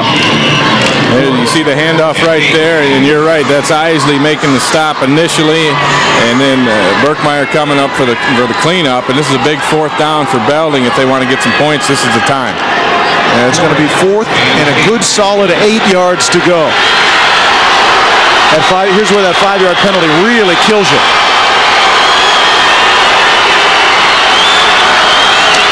Cotter wants to throw. Looks one way, sets the other. He's under pressure. Throws it. Intended for Cummings, thrown wild. He was being flushed quickly by Matt Putra, and he had to run for his life. So Jackson Lumen Christie throws the interception, but slams the door. That was the play that Jackson ran previously. As you watch this, they're going to try and set up the screen going the other way. He looks back. It's not there right away. And there's a little holding right there, but got away with it, and he has to throw it away. And it's going to turn over on downs. Well, Belding for a period of time, Ray, had the emotion, and there's nothing like taking the emotion away by sticking them on defense, and that's what the Titans did again. Well, the big turnover, but Jackson was able to put the stop to him on defense, playing great defense today. Toss to Peter Sykes. He's got some blockers left side, turns the corner, crosses the 30, and it's bounced out at about the 35-yard line. Did I see a flag fly late? No, I don't see one on the sidelines. Boy, Sykes shows great speed, because it looks like number 2 has the angle, and that's Jason Cohn. But you look at the speed Sykes puts on him to get the corner, and now it's up to pursuit to stop this from being a real big play, and they're able to do that, but it's a 1st down for Jackson. Sykes showed great speed getting to the corner on that one. And that's how he rushed for nearly 1,200 yards during the season. Peter goes to the sideline. He's a little streamer hanging off. Yeah, he does. Flag football, that'll be okay. I'm not sure they like that in this, so they'll do an equipment adjustment. And Lumen Christie is going to take a quick timeout. They may want to get Sykes back in there, so they'll call a timeout to get his strings all cleared up. One of your sponsors, the United Dairy Industry of Michigan. It's time for a look back at Michigan high school sports history with a front row flashback. In the 92 Class A championship, Breeze Puffer trails Walled Lake Western late in the game. Then the Rockets pull off the flea flicker. Quarterback Jeff Zietlow launching the Hail Mary that's tipped and picked up by flanker Stacy Starr, who then waltzes into the end zone with the winning score. The Breeze Puffer Rockets take home the trophy as the 92 Class A champions. The mystery of the blinking rings. And now, my finest illusion.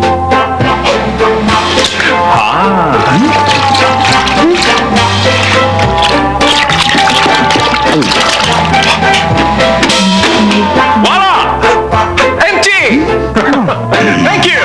Thank you very much. Thank you. Oh, no, please don't get up. You're too kind. Thank you. It's not necessary for you to... Got milk. Ow! Well, Peter Sykes Taylor apparently took care of his tattered cuff, because he came back out onto the field during that timeout.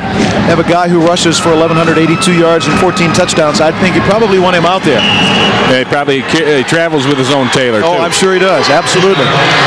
1st and 10, Lumen Christie leading 9-0 in the 3rd quarter. Titans at their own 34-yard line. Handoff coming inside is Dan Powers. He's got lots of room. Blockers out to midfield, and that's a pretty nice play. We have not seen that particular look from the Titans tonight.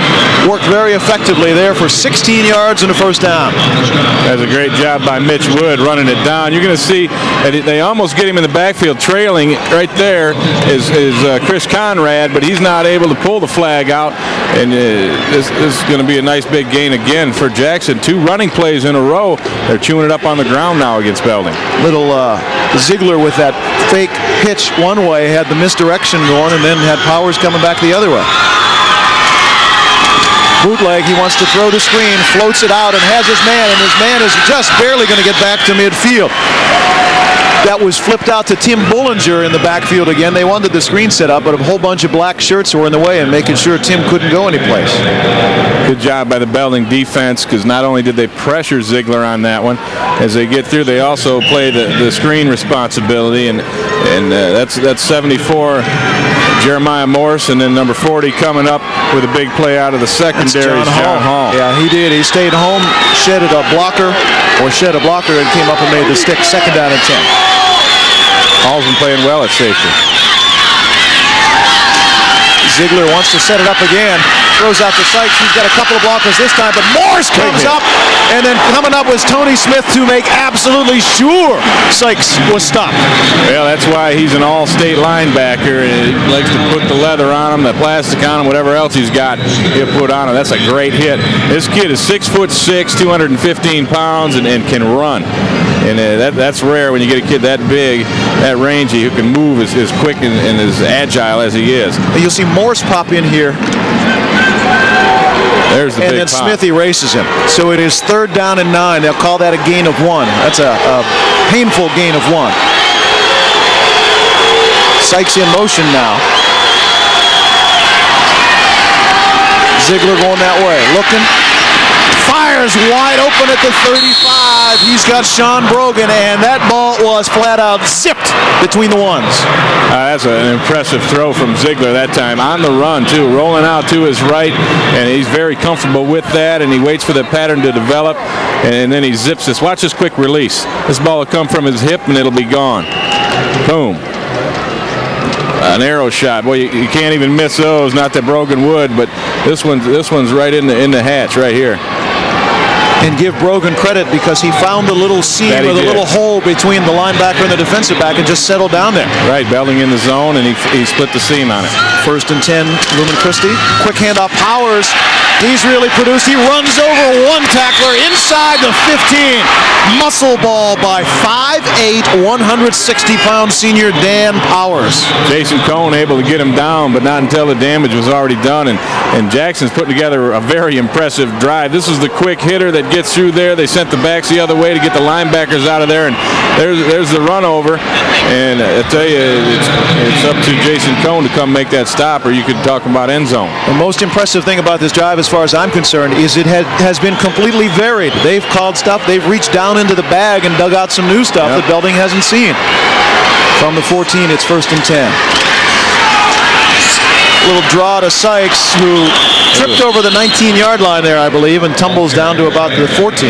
Yeah, put down one tackle for the turf monster. He's always out there. He'll get you. And these guys, a lot of them aren't used to playing on turf, and sometimes it's a different feel. And sometimes your legs will get going, and all of a sudden, before you know it, that ground will come up and grab you in the face. Well, even though he trips up, hangs on to the ball, no gain, 2nd and 10. Got Steve Bush flanked to the top of your screen. He's number 6. Quick hitter. There's Powers. Boy, they have not solved that play. Powers tumbles down near 1st down territory. He needed to get between the 5 and the 4, and he's going to be right on the line. Let's see what they're going to say. They're going to make that call very quickly. 1st down, Jackson Lumen Christi. That's just what you call good blocking right there. You give it to Pat Dunn and Trevor Wheeler over on that side as they get a little just one-on-one there, one-on-one there. No linebacker in the hole. He's taken away by the flow the other way, and it's just a straight pop through there, and Belding has to make an adjustment, or that one's going to be open all night. And Powers is no stranger to rushing the ball. 61 carries on the year, 410 yards, and he's been in the end zone 6 times. Power I formation. Ziegler decides to keep. Leans. Is he in? Yes, he is. Touchdown, Jackson Lumen Christi. Jeff Ziegler doing it by himself. 2 things on that play. Number 1, the excellent fake into the line, and he gets himself on the perimeter, and you see the strength of Jeff Ziegler. 6'5", 210 pounds, and he's able to take it in the end zone. Here's the fake. This is a nice fake. Now he's got the ball on the hip coming out here, runs over the first guy, and he's going to get it in the end zone just on the stretch and on the strength. You know, what's interesting about the call is they loaded up 3 men in the backfield. They all went off tackle, and Ziegler play faked it, just kept it almost a naked bootleg by himself. And they're going for 2. That's Chris Cook. Cook leans in, 2-point conversion. Boy, right now, Jackson Lumen Christi looking like the number 1 team in the state. They've been ranked that way all year. They are playing exceptionally good football. Well, they had their way with Belding on that drive, no doubt about it. Nice mix of run and pass, a critical 3rd down conversion they got, and they say, hey, we're hot, we're on a roll. Let's pull out all the tricks, and they do so on the fake extra point. And there's your man Brogan getting it in, or I'm sorry, Chris Cook. Chris Cook getting it into the end zone. And Cook has scored 4 touchdowns, so this is not a 1 or 2 dimensional team. Everybody's gotten it done all year for Jackson Lumen Christi. And they did it again there. So it's 17-0 with 4.5 minutes to go third quarter. This is your touchdown. You're going to get everybody coming in here faking. Quarterback will fake it, and then he's going to come outside. And the key to this is he's going to break a tackle. He's going to run a defender right over. Here's your fakes. It brings the linebackers up in there. So now you got one-on-one out on the corner, and the quarterback's too big. He runs John Hall over by putting the shoulder down, and then it's up to Jason Cohn, and he doesn't have the angle, and it's into the end zone, and there's the guy right there, Jeff Ziegler. 9 plays, 78 yards, little of this, little of that. Very impressive. Belding's in a hole. They're going to have to get something going right now. Just going to say the same thing. The hole at 9-0 was tough enough because your offense is being stuffed. 17-0, and that looks like a mountain to climb in in less than 20 minutes here. Well, that's 3 scores. That's critical because if they just go for the 1, they've got 16. Belding can get it back with 2 scores and the extra point to the 2-point conversions. Now it's going to take 3 scores for the Redskins to get back into it. Schlosser will take it at his 10, and he's going to do this little fake. Who's got the ball? He's got the ball. That's Brendan Albert. He's gone. That's Cummings. This is a foot race. He's got speed. Oh! A saving tackle. Or otherwise he is gone. A great tackle by Ryan Isley. How did he get him? That's a classic shoestring. I don't know if he got shoestring on that one. I think he got his heel. But that's nice razzle-dazzle by Belding, trying to get something back going on offense with the return game, and Cummings is able to take it up the sidelines, make a couple guys miss. You call this a starburst. Everybody kind of gets together. Who's got the ball? And here comes Cummings. Yeah, he almost dropped it. It's almost coming out there. And then the secret's out, so he's got to scoot, and he does a nice job shaking free here. And this was hustled by Isley because he was the guy that missed him way down there. And here he is right down here, and he's still coming, and he's going to get that heel right here with a slap. Boom. Just barely. From the 33, Belding's got to go. Quick hitter up the middle. Brendan Albert crosses the 30. I tell you, that's the best running play they've had all day because they hit it quick. They didn't have any time to allow the penetration from Jackson to create the damage. They just hit it quick and got right by that first wave into the secondary. Redskins may be pumped up a little bit right now. Well, they were pumped up after the interception, couldn't cash in. They're getting to the point where they've got to cash in. They can make this a ball game, but they can't let the clock run down too much more without them scoring. Straight T formation in the backfield. Another good run. That's Marwood backing, just plowing off right side. He's going to be near, but I think just short of first down yardage. All right, we're going to watch this again. This is the starburst that you talked about on the kickoff. No one can see who has the ball, but watch it. It's almost going to come out right here. Doesn't quite get it in there, and Cummings does an excellent job of keeping that ball, keeping possession, and then Isley with the touchdown-saving tackle at the end of the run. I don't know if that's a full starburst. That may be a partial starburst. It's a black hole. Belding needs a yard for a first down. They got it and more. That's Brendan Albert, and all of a sudden on this possession, the blocking that has not been there all night long is suddenly there. Yeah, they're coming off the ball a little bit better, and then they're hitting it quick. Right? This is the quick hitter that they run. You still got the pulling guard right there, but you're giving it to the first guy who shoots right up the gut, hitting it quick, and that's going to be the key for Belding's success running the ball right now. And I heard you and Rob Rubik talk about that at halftime. Instead of all the pulling and faking, give it to the first guy through, let your line lay a helmet on somebody, see where he goes. It'll slow the penetration down a little bit. First and 10. Albert has no room off the left side that time. Mike Hansen, number 82, and Brendan Kewen in there, and then who else you got in there? Jared Fritt, number 33. Mike Hansen, 82. I think Bullinger came. I'm sorry, not Bullinger. Berkmeyer came up. Same names we've been calling all night. I think we've called all 11 defenders' names 3 or 4 times each, minimum. Well, they've all been. It's a team defensive unit right now, and that's what Herb Brogan, in talking about his team prior to this game, said it's been a team deal all year long with these guys. Here they come on the blitz. Quick ramble up the middle by Brent Cummings. The blitz came from Tim Bullinger on the left side. Cummings came the other way, and he's going to get down near the 10. They're going to spot it at the 12. It'll be 3rd and 4. And again, he got tied up trying to run behind his own blocker. He ran into his own man a little bit, as that defensive line for the Titans has been very strong, very stout up the middle all night long.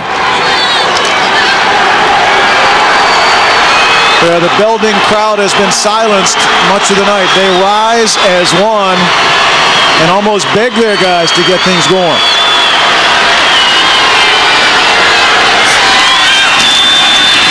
Quick hitter. But I don't think that's first. I know that's not first down yardage. That's Brendan Albert. Yeah, it is. And I tell you, he got tripped up a little bit because he had a little bit of a seam there, but his feet failed him a little bit. But you see James Van Acker, number 79, on that offensive line for Belding, get a little fired up. It will bring up 4th and 2 with less than a minute to go, third quarter. And you want to call this a must play for Belding? I don't think you're exaggerating. It'd be an understatement. Albert and Cummings are the twin setbacks. Backing is the wing left.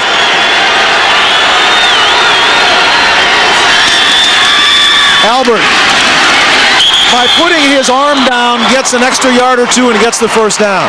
That's a nice run. That's a nice block by Joe Naparowski. Joe Nap, they call him. He pulled around and made the hit, and that opened it up. Here's Naparowski right here. He's going to pull around, and it's just going to be a straight little trap handoff play, and you watch the hand go down. There's a trap block right there. Boom.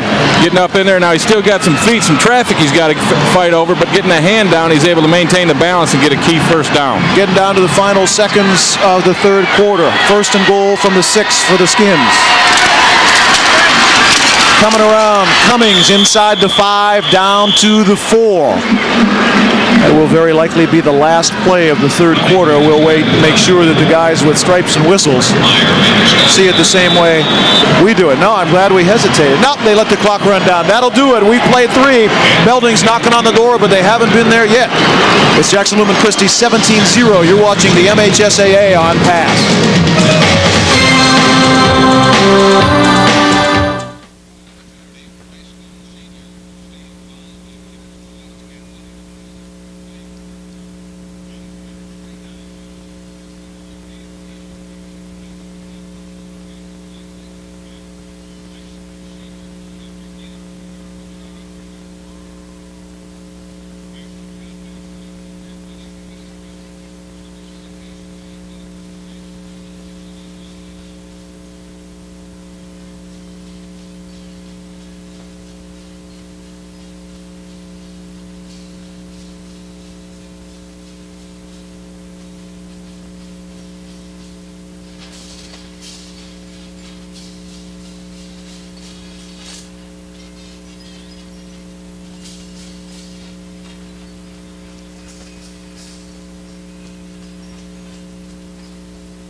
Back at the Silverdome, I'm John Matlack with Ray Bentley. Glad you took the time to join us. Lumen Christi having most of the fun so far, but Belding is not done and is kicking the door now. 17-0 Titans as we begin play fourth quarter. No question, Belding's got to get in, then Belding's got to play a little defense. They are not out of this, but they've got to help themselves get back in it right now. And there's a man that's trying to get him motivated a little bit, Irv Sigler, talking to the troops, getting them pumped up a little bit. This guy knows about that part of the game, the intangibles, the emotion, and he's a master at pulling the right strings. I'll give you a little trivia. He played quarterback, I believe, at Riverview High School. You know who his understudy or his backup was? Lloyd Carr. You are brilliant, Mr. Bentley. And we set that up. I gave him the answer earlier. Yeah, I read the release. Thank you. Oh, okay.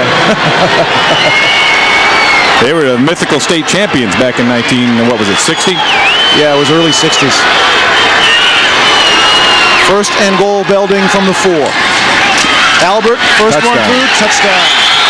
Brendan Albert puts the Skins on the board and breathes a little life into them. Don't count the Redskins out of this one, I'll tell you that.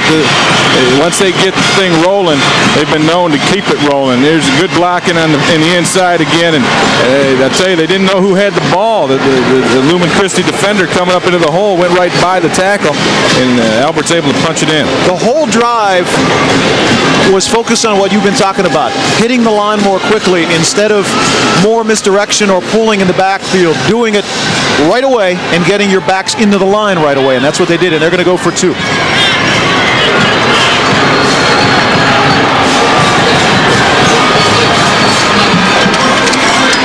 Play fake.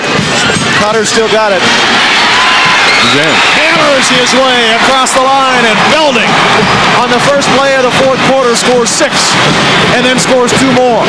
And it's suddenly 17-8. Now it's time to play a little defense as far as Belding is concerned. One of your sponsors, the United Dairy Industry of Michigan. The MHSAA On Pass is presented by Farm Bureau Insurance, proud sponsor of the MHSAA Scholar Athlete Award, and by the United Dairy Industry of Michigan, promoting healthy eating habits through the Sports Nutrition Award Program, and by these advertisers.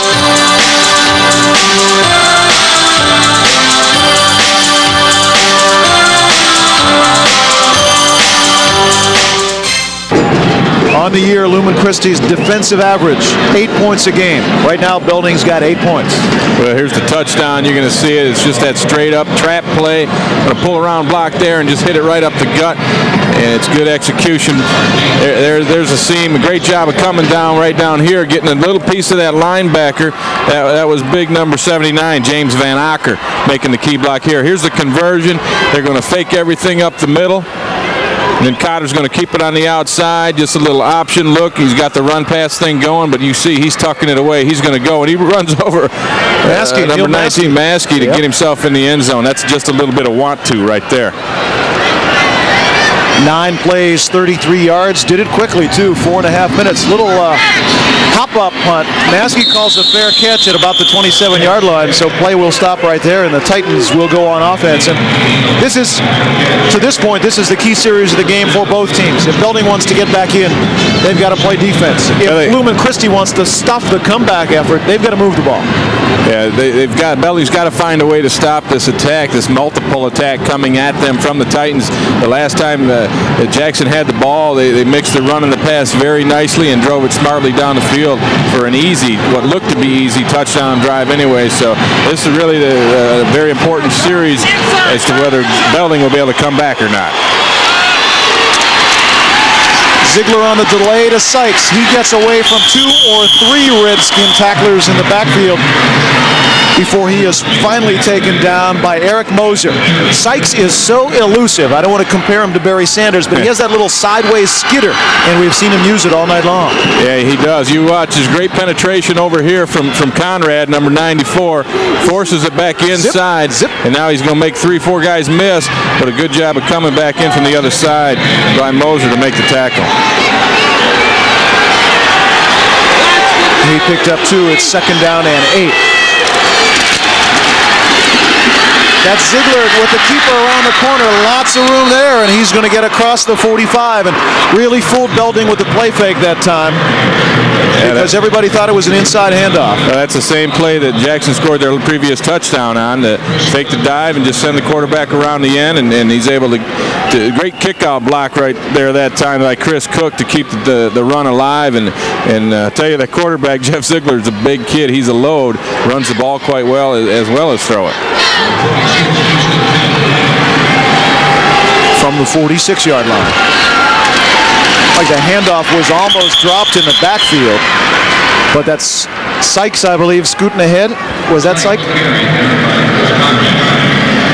This telecast is a copyrighted production of the Michigan High School Athletic Association and Pass Sports. No reproduction of the pictures or accounts of this game may take place without the express written permission of the MHSAA and Pass. Gain was for 5, 2nd and 5. Clock down to 10, 20 to go in the game. Lumen Christi leading at 17-8. Ziegler, the quick pitch to Sykes. Again, penetration. This time they grab him. Conrad. Yes, it was. Chris Conrad was blocked and was falling, but got his shoulder and arm underneath Sykes and trips him up for no gain. Yeah, he showed great athleticism on that one, able to come off the block, redirect his momentum, and trip Sykes up. Puts Jackson in a critical 3rd and 4-yard situation. Yeah, they gave Sykes a yard on that 3rd and 4.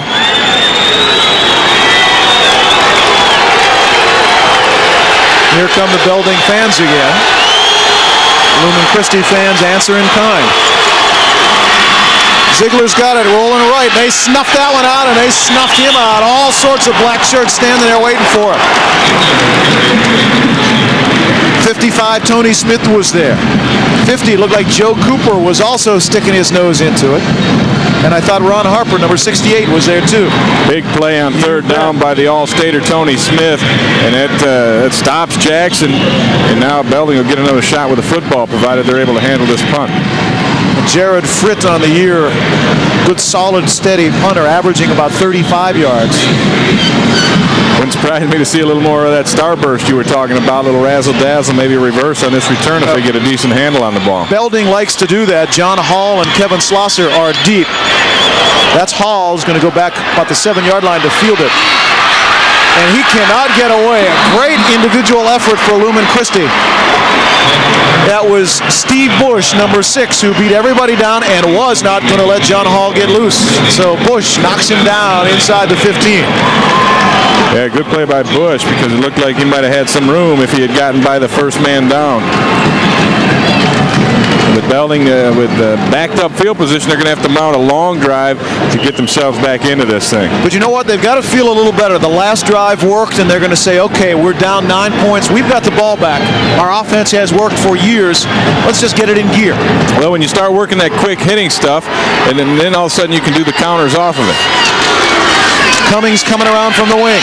Nice charge blocking off the left side. He'll get out near the 20-yard line. Number 65 for Belding led the charge. That's Steve Albert. He was just plowing off the left side, and Cummings tucked in behind him and ran. Pick up a 4. Short 4. They're going to call it 3 officially. 2nd down and 7. That was the second man through, the second option that we talked about, from the quick hitter, and then give it to the second guy. It's a little peekaboo. You don't know who's going to get the football back there with that wing tee. 2nd and 7. The handoff was straight ahead to Albert, but he stumbled and fell down, and now Belding's got 3rd in the bunch. Yeah, that time you had just a malfunction in the backfield. That time is Joe Naprowski. You see him pulling right there. He got caught up a little bit, and then the fullback's going to run right into him, and the play is stopped before it even gets a chance. And you got to give credit to that Jackson Lumen Christi defensive line for getting the penetration to throw the timing off on that. 3rd and 8 for the Skins. Play fake. There's that penetration again. The throw is too high. Ooh. The Belding crowd thought that Brent Cummings was hit early. There is a flag in the backfield where the quarterback was nailed. Holding is going to be the call against Belding. Cotter got tremendous pressure early, and I didn't see who the first guy was in, but Ray, again, Lumen Christi pressure, penetration, breaking the whole deal down. Look at him. Right there, 73, is that? No, that's 33, Jared 33, Fritt. okay, Fritt. Does a great job again. And boy, it looked from the other angle like the Lumen Christi defender got there early, but I don't think so as you look at it from here. Yeah, it's just about right time. Right about the perfect timing. Nonetheless, the penalty would have negated anything there anyway. Yep. And now Belding's backed up and are going to have to punt. Boy, Lumen Christi just puffed up their chest that time and said, bring it at us, guys. Let's see what you got. Well, they blitzed that linebacker, Fritt, in there, and then no one was able to pick him up until he was about 5 yards in the backfield and started creating a little mayhem. The thing you like about Lumen Christi's defense, it's an attack defense. They're not going to sit back and wait for Belding to run this or that. Their whole approach is, we're going to break it up. Go ahead and beat us if you can. That's right, and Fritt and Berkemeyer are 2 of the most aggressive high school linebackers I've seen. Morse with an end-over-end line driver that Sykes is going to take at his 44. Boy, is he shifted. Inside Belding territory at the 45-yard line. Quick feet, smart player, good speed. He's quicker than a hiccup.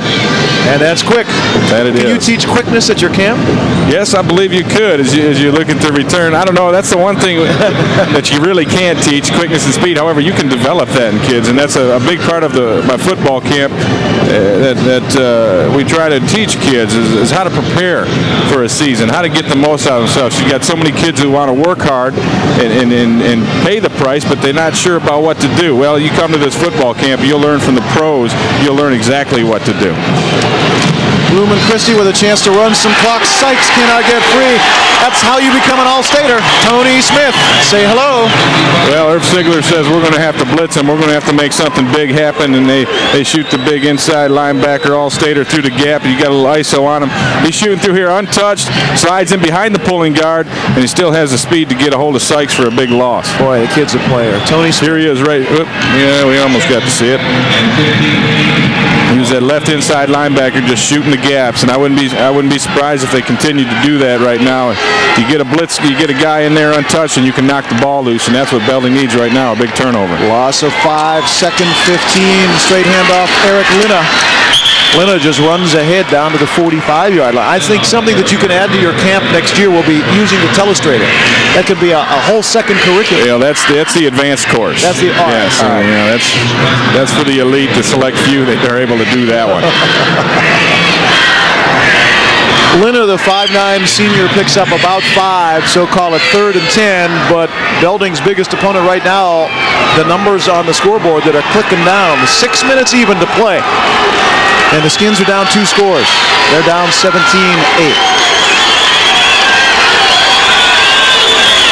Straight drop for Ziegler. Has time. Now the time breaks. Smith almost had him. Shovels it out to Chris Cook, his tight end. Ball comes loose, and now the official's going to step in and say he never had possession. Incomplete. Yeah, Cook trying to get the possession as he's turning around. I think it's one of those deals where you turn and you try to run before you really have the football. Initially good protection, but great coverage downfield. Ziegler's got nowhere to go with it. Now the heat is on, and he's going to dump it off. And you can see right there it's still bobbling. I don't know. He might have had that. Yeah, you hear the replay here in the Belding crowd. They're going to boom a little bit. But well, you know what? I'm not sure it would have been a fumble because he lost it when he hit the ground. Yeah, it would not have been a fumble. Right. What it should have been is a completed pass. So it would have been a 4th down punting situation anyway for Jackson. Jared Fritt in to punt it away. Line drives that one. Slosser got an option going. Tries to. He's going to keep it around the corner. Has a little room down the sidelines, and then he's taken down as he gets near the 25-yard line. Hey, we want to say thank you. Special thanks going out during today's broadcast to some of the people behind the scenes who make it all possible. In particular, we'd like to thank Tarleton Small and Jim Lilly of the Pontiac Public Schools. They've done simply an excellent job organizing this year's finals. And our thanks, too, to all their assistants who put in long hours to make this very special show possible. Okay, here's the situation. Belding down 9. 5:29 to go. One of the problems with this kind of offense is you don't score quickly unless you break a long one. Yeah, that's what they got to do right now is break a long one. This is exactly what's known as crunch time right now. You always wonder what crunch time was. This is it. And Lumen Christie's been doing the crunching so far, trying to swing around the right side. Short yardage for Marwood backing, and again, more terrific defensive play. Mike Hansen, 6'5 senior defensive end, stepped up, made sure that he did not squeeze out any further than he did. Pickup of about 3. Yeah, 3 yards in a cloud of dust isn't going to get it done for Belding right now. They've got to bust off a big one. Clock keeps running, down to 5 minutes even to go.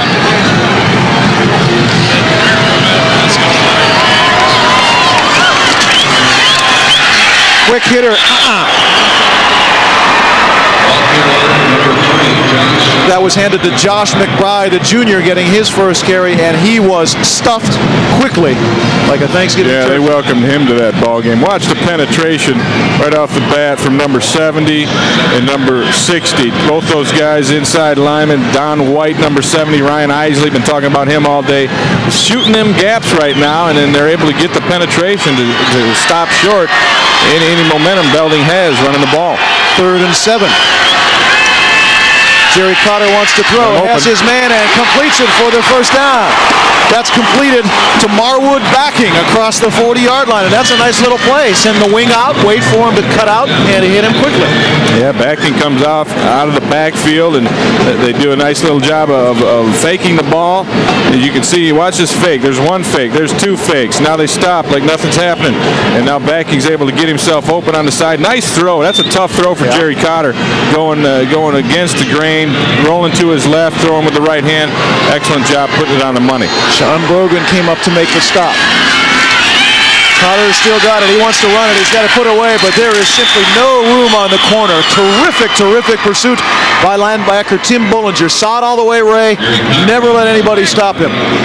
Yeah, Bullinger came up, one of the captains on the team, and you're going to see the faking. There's some good faking right there. The quarterback's going to keep it, hide the football, but he doesn't fool Bullinger as he's going to come up with the big stop right there. Nice hit. No gain. 2nd down and 9. All right, 1 yard. 3 minutes and 40 seconds and counting. Lumen Christi leading by 9. Coming. Dropped. There's Don White making his second big stick on this series. And he loves it. He's excited. That was a nice play. Again, a guy shooting the gap and able to get through there and make the big hit. Well, with the clock ticking down, 3:24 and facing 3rd and a bunch, Belding's got to call a timeout, so they're going to try to circle the wagons and figure out what to do. As you take another look at it, let me tell you that tomorrow night, our coverage of the 1996 MHSAA football finals continues right here on Pass Sports with the Class AA championship game at 7 o'clock between Maple City, Glen Lake, and Pittsford. Stay with us as we will again bring you the best in high school sports coverage right here on Pass. Didn't we have Maple City, Glen Lake last year? Or was it 2 years ago? 2 years ago, I believe. In the Double D finals? Yeah. Yes. Lakers are here just about every year, it seems. One of those perennial powers. Quite a football team. You betcha. Quite a program they got down there. See some of the fans, huge turnout on both sides, Jackson Lumen Christi and Belding fans, in incredible numbers here tonight. Really impressive. The Belding area is just football crazy, and so is Lumen Christi, two teams with storied football traditions and programs. And I was talking to Irv Ziegler of Belding, and he said if they held an election in Belding today, just one guy could win it by voting for himself if he's the only guy that stayed back, because they shut that town down. They really support this program and this team. It's been a long time since they've been able to talk about a state championship. They won them in 77 and 79 under Jim Crowley, but since then, a regional championship in 1992 was the best the Titans could do. Belding now 3rd and 9, 3:24 to go in this game.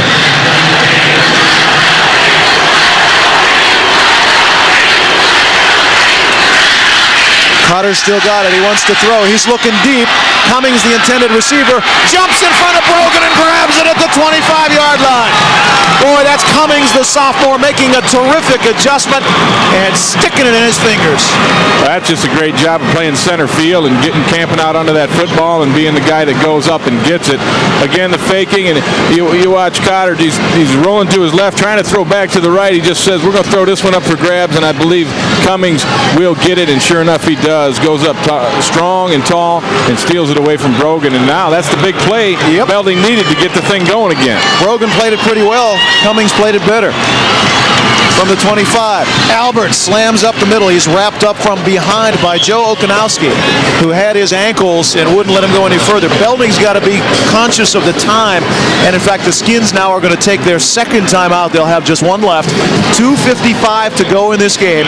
Lumen Christi up by 2 scores, and that's what you got to emphasize. If Belding scores and gets 2, they're still down. They've got to score twice, so they've got to hurry.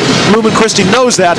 Just want to slow down the Belding charge right now and run some clock. Yeah, I think Belding's probably in a situation where if they are able to score right now, they're going to have to do the onside kick thing to get possession of the football again.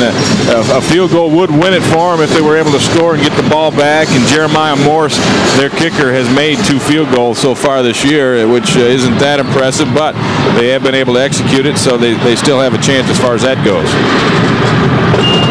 Key right now, though, is to get this thing in the end zone as quickly as possible. And against Lumen Christi's defense, that hasn't been possible tonight. Well, just the one time, and you know, it's been a tough day for the Belding offense. A team that averages 313 yards per game on the ground coming in here, and has virtually been shut down the entire day.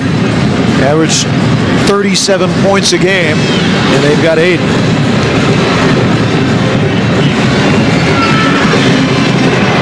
.255 to go. 2nd and 8.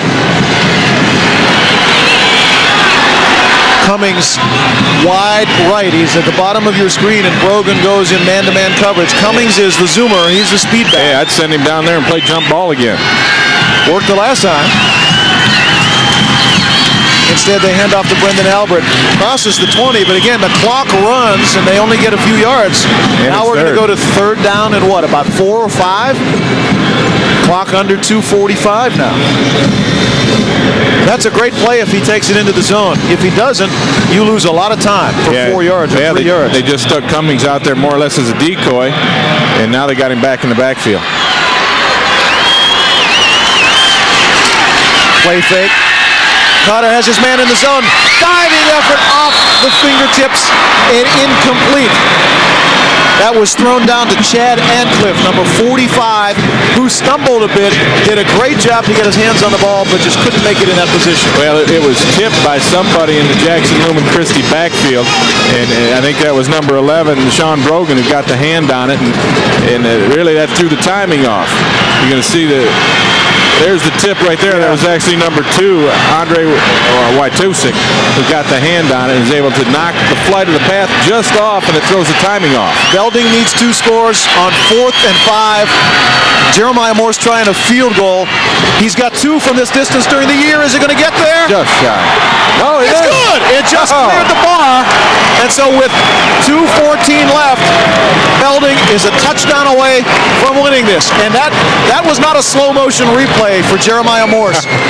He had 2 between 21 and 30 yards, and that didn't have an extra inch on it. I think it actually got underneath the guy coming in to block it, and then it just got over the crossbar. Let's see if we can see it just nudge itself over. Right there, sure enough. You know, when I saw that live, I did not think it cleared. I didn't either. But that's why you have 2 officials standing underneath. So it's 17-11 with 2:14 to go in the 4th quarter. And now you got to try the onside kick at this point, I believe, even though there's 2:14 left, and Redskins have 1 timeout left. I don't know if you want to count on your defense putting a stop on them. At this point, I think I would go for the onside kick. Oh, you have to. Yeah, absolutely. And you only have 1 timeout left. So Lumen Christie will put a hands team up front, receivers, running backs, defensive backs. They ought to be up closer than that. Yeah, I think so. Jeremiah Morse handles the kicking duties.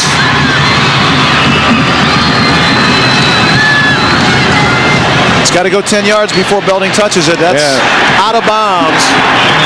And I think Lumen Christie is just plain going to get the ball. It's considered illegal procedure. Now, I must admit, I believe at high school they automatically take the ball. Yeah, I think they get it on the 40, if I'm not mistaken. Now, they may get it where it goes out of bounds. What he wanted to do was get that high kick, and he did. Jeremiah Morse, the kicker, did. But it went sideways. The procedure penalty against Belding is declined. And you're right. Lumen Christie takes it over at the spot it went out of bounds. 2:14 to go. They're at the Belding 42. And right now, the Skins need a miracle. Yeah, they need a stop on defense is what they need. They just have 1 timeout left, though. With 2:14 left, you can still force a punt. You can get the ball back with a little bit of time left if you can get a good stop on defense. They can't allow a first down, that's for sure.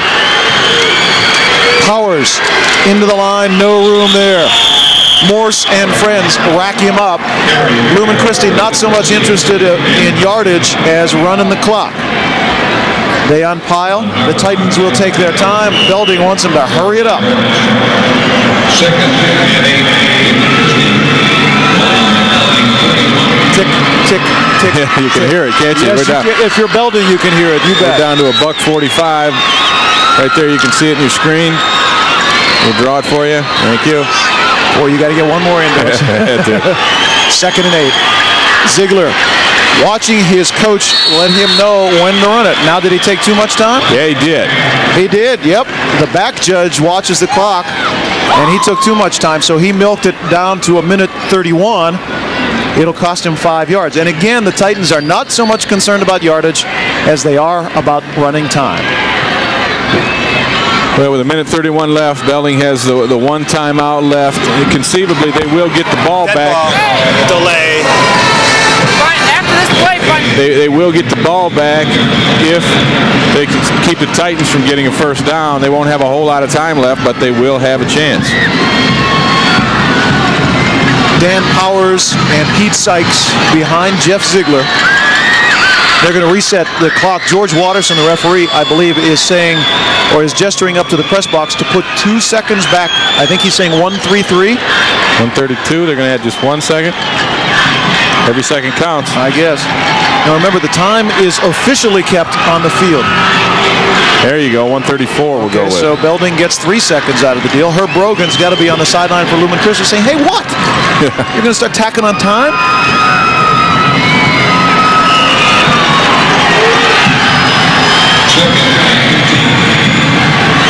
Second down and 13. Powers, not that time either. Chris Conrad wraps him up, and Belding takes a timeout. It's timeout. So there's 1:29 left. The Redskins are out of timeouts. The Titans are looking at 3rd and 10. So let's do the math here, John. Help me out a little bit. You run one more play, you don't get it, you're going to punt the ball with about just under a minute left. Belding will get it back. They'll probably have between 40 and 50 seconds left on the clock with no timeouts to likely probably have to go 80 yards for the winning score. And again, not in any way to diminish Jerry Cotter's throwing, but it is not an offense that widens the field and throws to receivers all over the place. So, well, he only threw 36 times during the course of the year, so they don't work on it, and then it's not their game. But yet now they're going to have to rely on that to get themselves back into this one, provided they can make a stop and get the ball back. There's Herb Brogan. Christie working on the side. Belding working out in midfield with Irv in the middle of the huddle. And Irv had, I think it was in one of the stories, Grand Rapids paper, maybe the Detroit paper, where Irv Sigler said, boy, I just love to get out there for a couple of plays. Let me put on the helmet, let me go out there play. I know the feeling, Irv. Yeah, but at least you've got the telestrator. He doesn't even have that. Yes, I do. Well, he's got the do-rag, and I don't have that, so we're kind of even. And we're fortunate. We're fortunate in that regard. 3rd and 10. Pitch, Sykes, looking for room, can't get outside. Great diving stop on the corner by Kevin Slosser, the senior, coming up from his defensive backfield spot. Now the clock runs. Belding can't do anything about it. Lumen Christie will be positively leisurely. They're going to let it run down, and they'll take a 5-yard penalty, and then kick from 5 yards further back is what they're going to have to do. And that would put Belding with the football, probably about 40 seconds or so left. As you watch the replay, this is a great job by Slosser, beating the block up inside, making the sure-legged tackle, getting Sykes down for a loss. Okay, Jackson Lumen Christie avoids the 5-yard penalty by milking the clock to 54 and then taking a timeout. So they've got 1 left. Belding has none. 54 seconds left. Jared Fritt has done a very solid job of punting. There's never been any hassle. He just gets it, boom, it's gone. Kevin Slosser will return for the Redskins. He averages 12 a return, but he doesn't need 12. He needs about 72 here to really get something going. Well, this, I think, is a time where you got to go with the all-out block and take your chances on that one. Yep. And I'm sure that's what Herb Brogan is telling him right here. If you've ever blocked in your life, now is the time.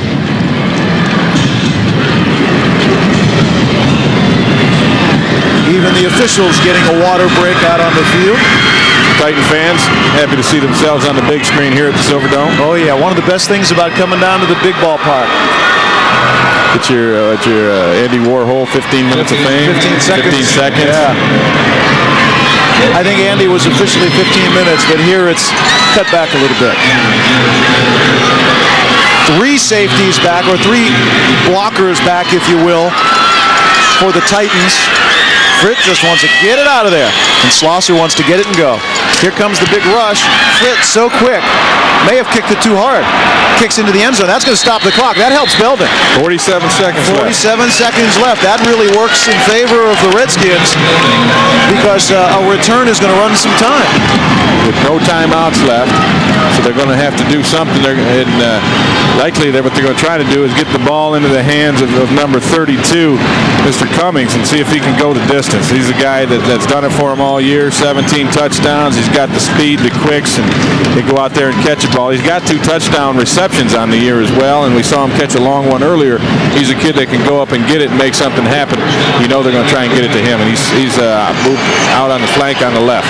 Well, here we go. It's all going to come down to this. Lumen Christie digging in on defense and playing lots of people deep. Cotter wants to crank. He throws it. Wobbly. Cummings adjusts underneath Brogan again across midfield. Unbelievable. Stops the clock with the first down, moving the chains.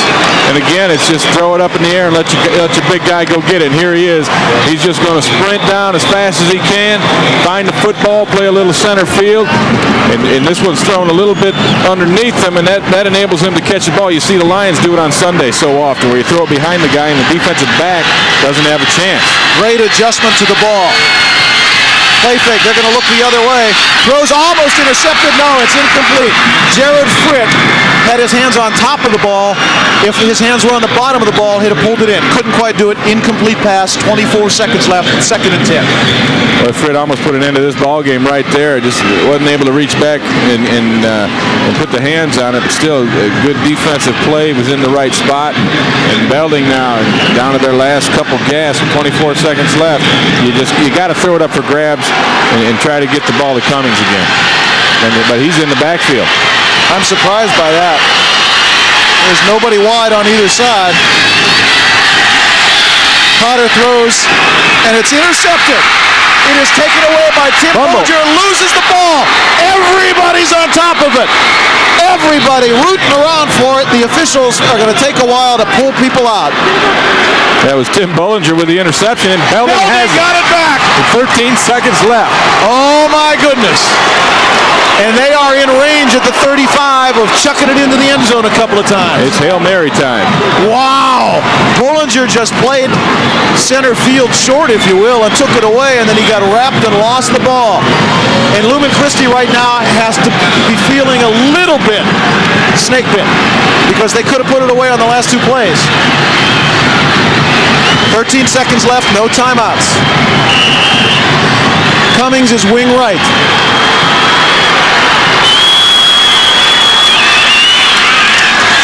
Good protection. Cotter's arm hit as he throws, incomplete, 8 seconds left. That's number 82, Mike Hansen, who put the pressure on from his defensive end spot. Great rush, and then I'll tell you what, if you can't get the pass off, nobody can catch it. 7 seconds left. Belding's going to get one more shot at it. There's Hansen. Great job of Hansen getting the hands up there, just knocking it off, because that was going to be a jump ball again. And Cummings is 2 for 2 on those. And Lumen Christi takes its last time out. So, state championship game. Your ball, my ball. I got one play. You play defense. I play offense. Let's see who wins. Yeah, this is what it comes down to. I guess I misspoke myself earlier when I talked about crunch time. Let's take a look at that interception again by Bollinger. He just short center field, as you said. He makes the pick, but the ball's going to come loose. And it's 35 Marwood backing that knocks it out right there with a little push from behind. And now it's a loose ball, and Belding came up with it, and that put us in our situation right here. And then here's the next play. You get the that's another same play. I beg your pardon. That's a great job of backing, staying with it, and keeping his boys alive. Hindsight is 20/20, but in a case like that, go down. Tim Bollinger put the ball away, kneel down, and smile a whole bunch. Yeah. Well, he may be doing just that after this play. It's all coming down to this one. And the key, I think, for Belding, they got to give themselves a chance. They got to block and keep that rush off them so that Cotter has at least a chance to throw it up in the end zone. Isley, Ewan, and Hansen on the last 2 plays have had good penetration. I'm not going to say anything. We're just going to sit here and watch this. You're going to see this same way as I am, same way as Ray is, same way as all the people who are standing will. Cummings is wing right.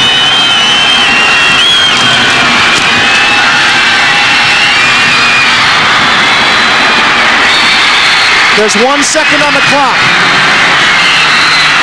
Intended receiver was Chad Antcliffe. There's 1 second left on the clock. Wow. Yeah, we'll give it another shot. It's still only 3rd down.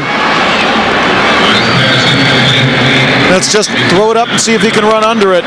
Yeah, he actually look at all the coverage. Out through Antcliffe on this one, but I'd like to see him try to get the ball to Brent Cummings, who's shown that he can go up and take it in a crowd, and he's done it a couple times, and that's where I would go with it right now. In clutch time, you go to your clutch player.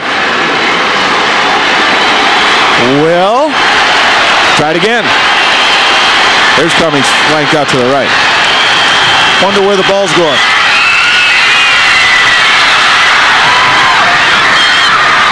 incomplete.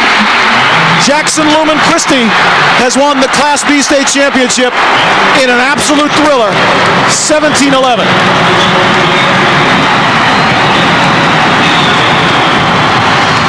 The Titans, ranked number 1 all season long, end the season number 1.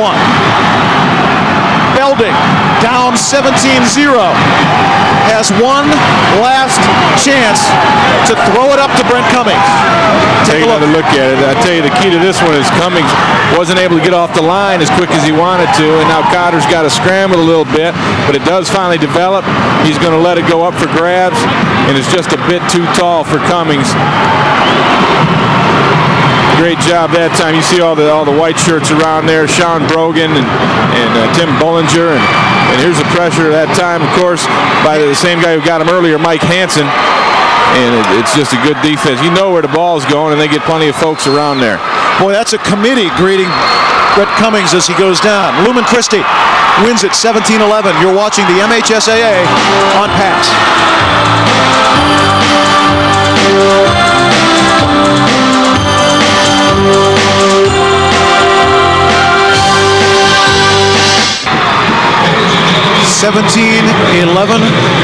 The Titans of Jackson Lumen Christi. Tears on the field in orange and black. Pure joy in green and gold. Tears over there too. Yeah, different kind of tears. Yeah. Absolutely. There's Herb Brogan. The Class B state champs, not since 1979, has the big, shiny trophy gone to Jackson Lumen Christi. And this is the first one for Coach Brogan. And yes, it is. Been there for 17 years and 124 wins, make it 125 now, 38 losses. And there's Irv Sigler right there receiving the runner-up trophy. They took the big hardware home in 1994, and they got nothing to be ashamed of. Boy, they fought their hearts out, made a valiant comeback, and it came down to the last play, and they just weren't able to get it in the end zone. I think if you're handing out credit, you give credit to Belding for coming back when they were looking dead, and you give just a little bit more credit to these guys, the Titans, going up against as powerful an offense as you'll find in the state, and for 3 quarters, Ray, shutting them down, not letting them do anything. No, they shut them down. They just took it away from them. What Belding did best, Jackson came up and said, we're not going to let that happen, and they were able to with great defense, tackles from the linebackers, penetration from the defensive line. They're able to bring home the big one, and boy, there's not a better feeling in the world than that. And their crowd is getting to share in that feeling as they're taking the trophy over and showing it to everybody wearing the green and gold of Jackson Lumen Christi on that side. Hugs, tears, kisses, celebration. You're watching the MHSAA on Pass.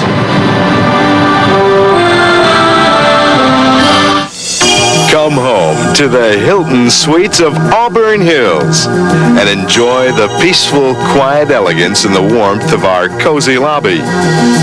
You'll feel right at home within the confines of a large living room, a separate bedroom with a king-size bed, plus other comfortable amenities. Be it business or pleasure, come home to the Hilton Suites of Auburn Hills, located across from the Pontiac Silverdome.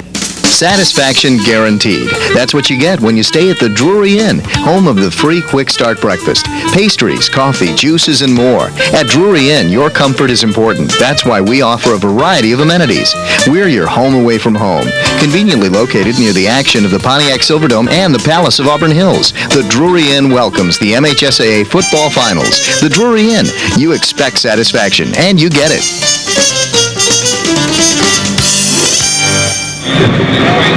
Ray Bentley, we talked about it in the open. 2 great offenses. Very often a defense will step up in a game like that and make the difference. No question that was the difference tonight. Well, that certainly was the case. Jackson Lumen Christi, the Titans, the defense put a stops to the Belding rushing game. As you look at it, ended up with 107 yards, did Belding right here, and that's 200 below their average, and that really was the difference in the ball game. And Jackson came in with a nice balance on passing and running, and they kept that balance going. And and we're able to pull one out here, John. It was a very exciting football game between two great football teams, great programs, great kids, great coaches. A lot of fun to see. And you see that 132 yards passing.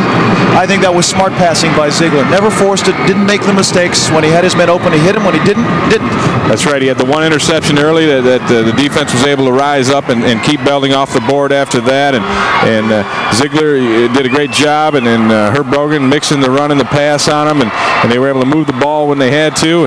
As we wind it down, here's the fumble that kept the Belding Redskins alive in this one. This was the death knell. You thought it was over right here as Bullinger intercepts the pass, but Marwood Backing is able to come strip it loose, and this gave us our excitement at the end. Jackson Lumen Christie jumping out 9-0 at halftime. This is in the third quarter. Ziegler with the play fake. Everybody in the middle except the guy with the ball. And Jeff scoots to the right pylon and just reaches in. That made it 17-0. Belding came back when it looked like they were dead. Couldn't quite climb the last rung. Yeah, they made a heck of a game out of it at the end, and I want to congratulate both teams for their fine efforts here tonight. Well, our coverage of the 1996 MHSAA football finals continues here on Pass Sports tomorrow night at 7 with the Class Double D finale between Maple City, Glen Lake, and Pittsford. Join Rick Berkey and Rob Rubik tomorrow as the best in high school championship sports coverage continues right here on Pass. Your Class B state champion, Jackson Lumen Christie. The Titans, a 17-11 winner over the Belding Redskins. And now for Ray Bentley and our entire production crew from TCI Cable of Oakland County, I'm John Matlack. Thanks for joining us. And so long, everybody.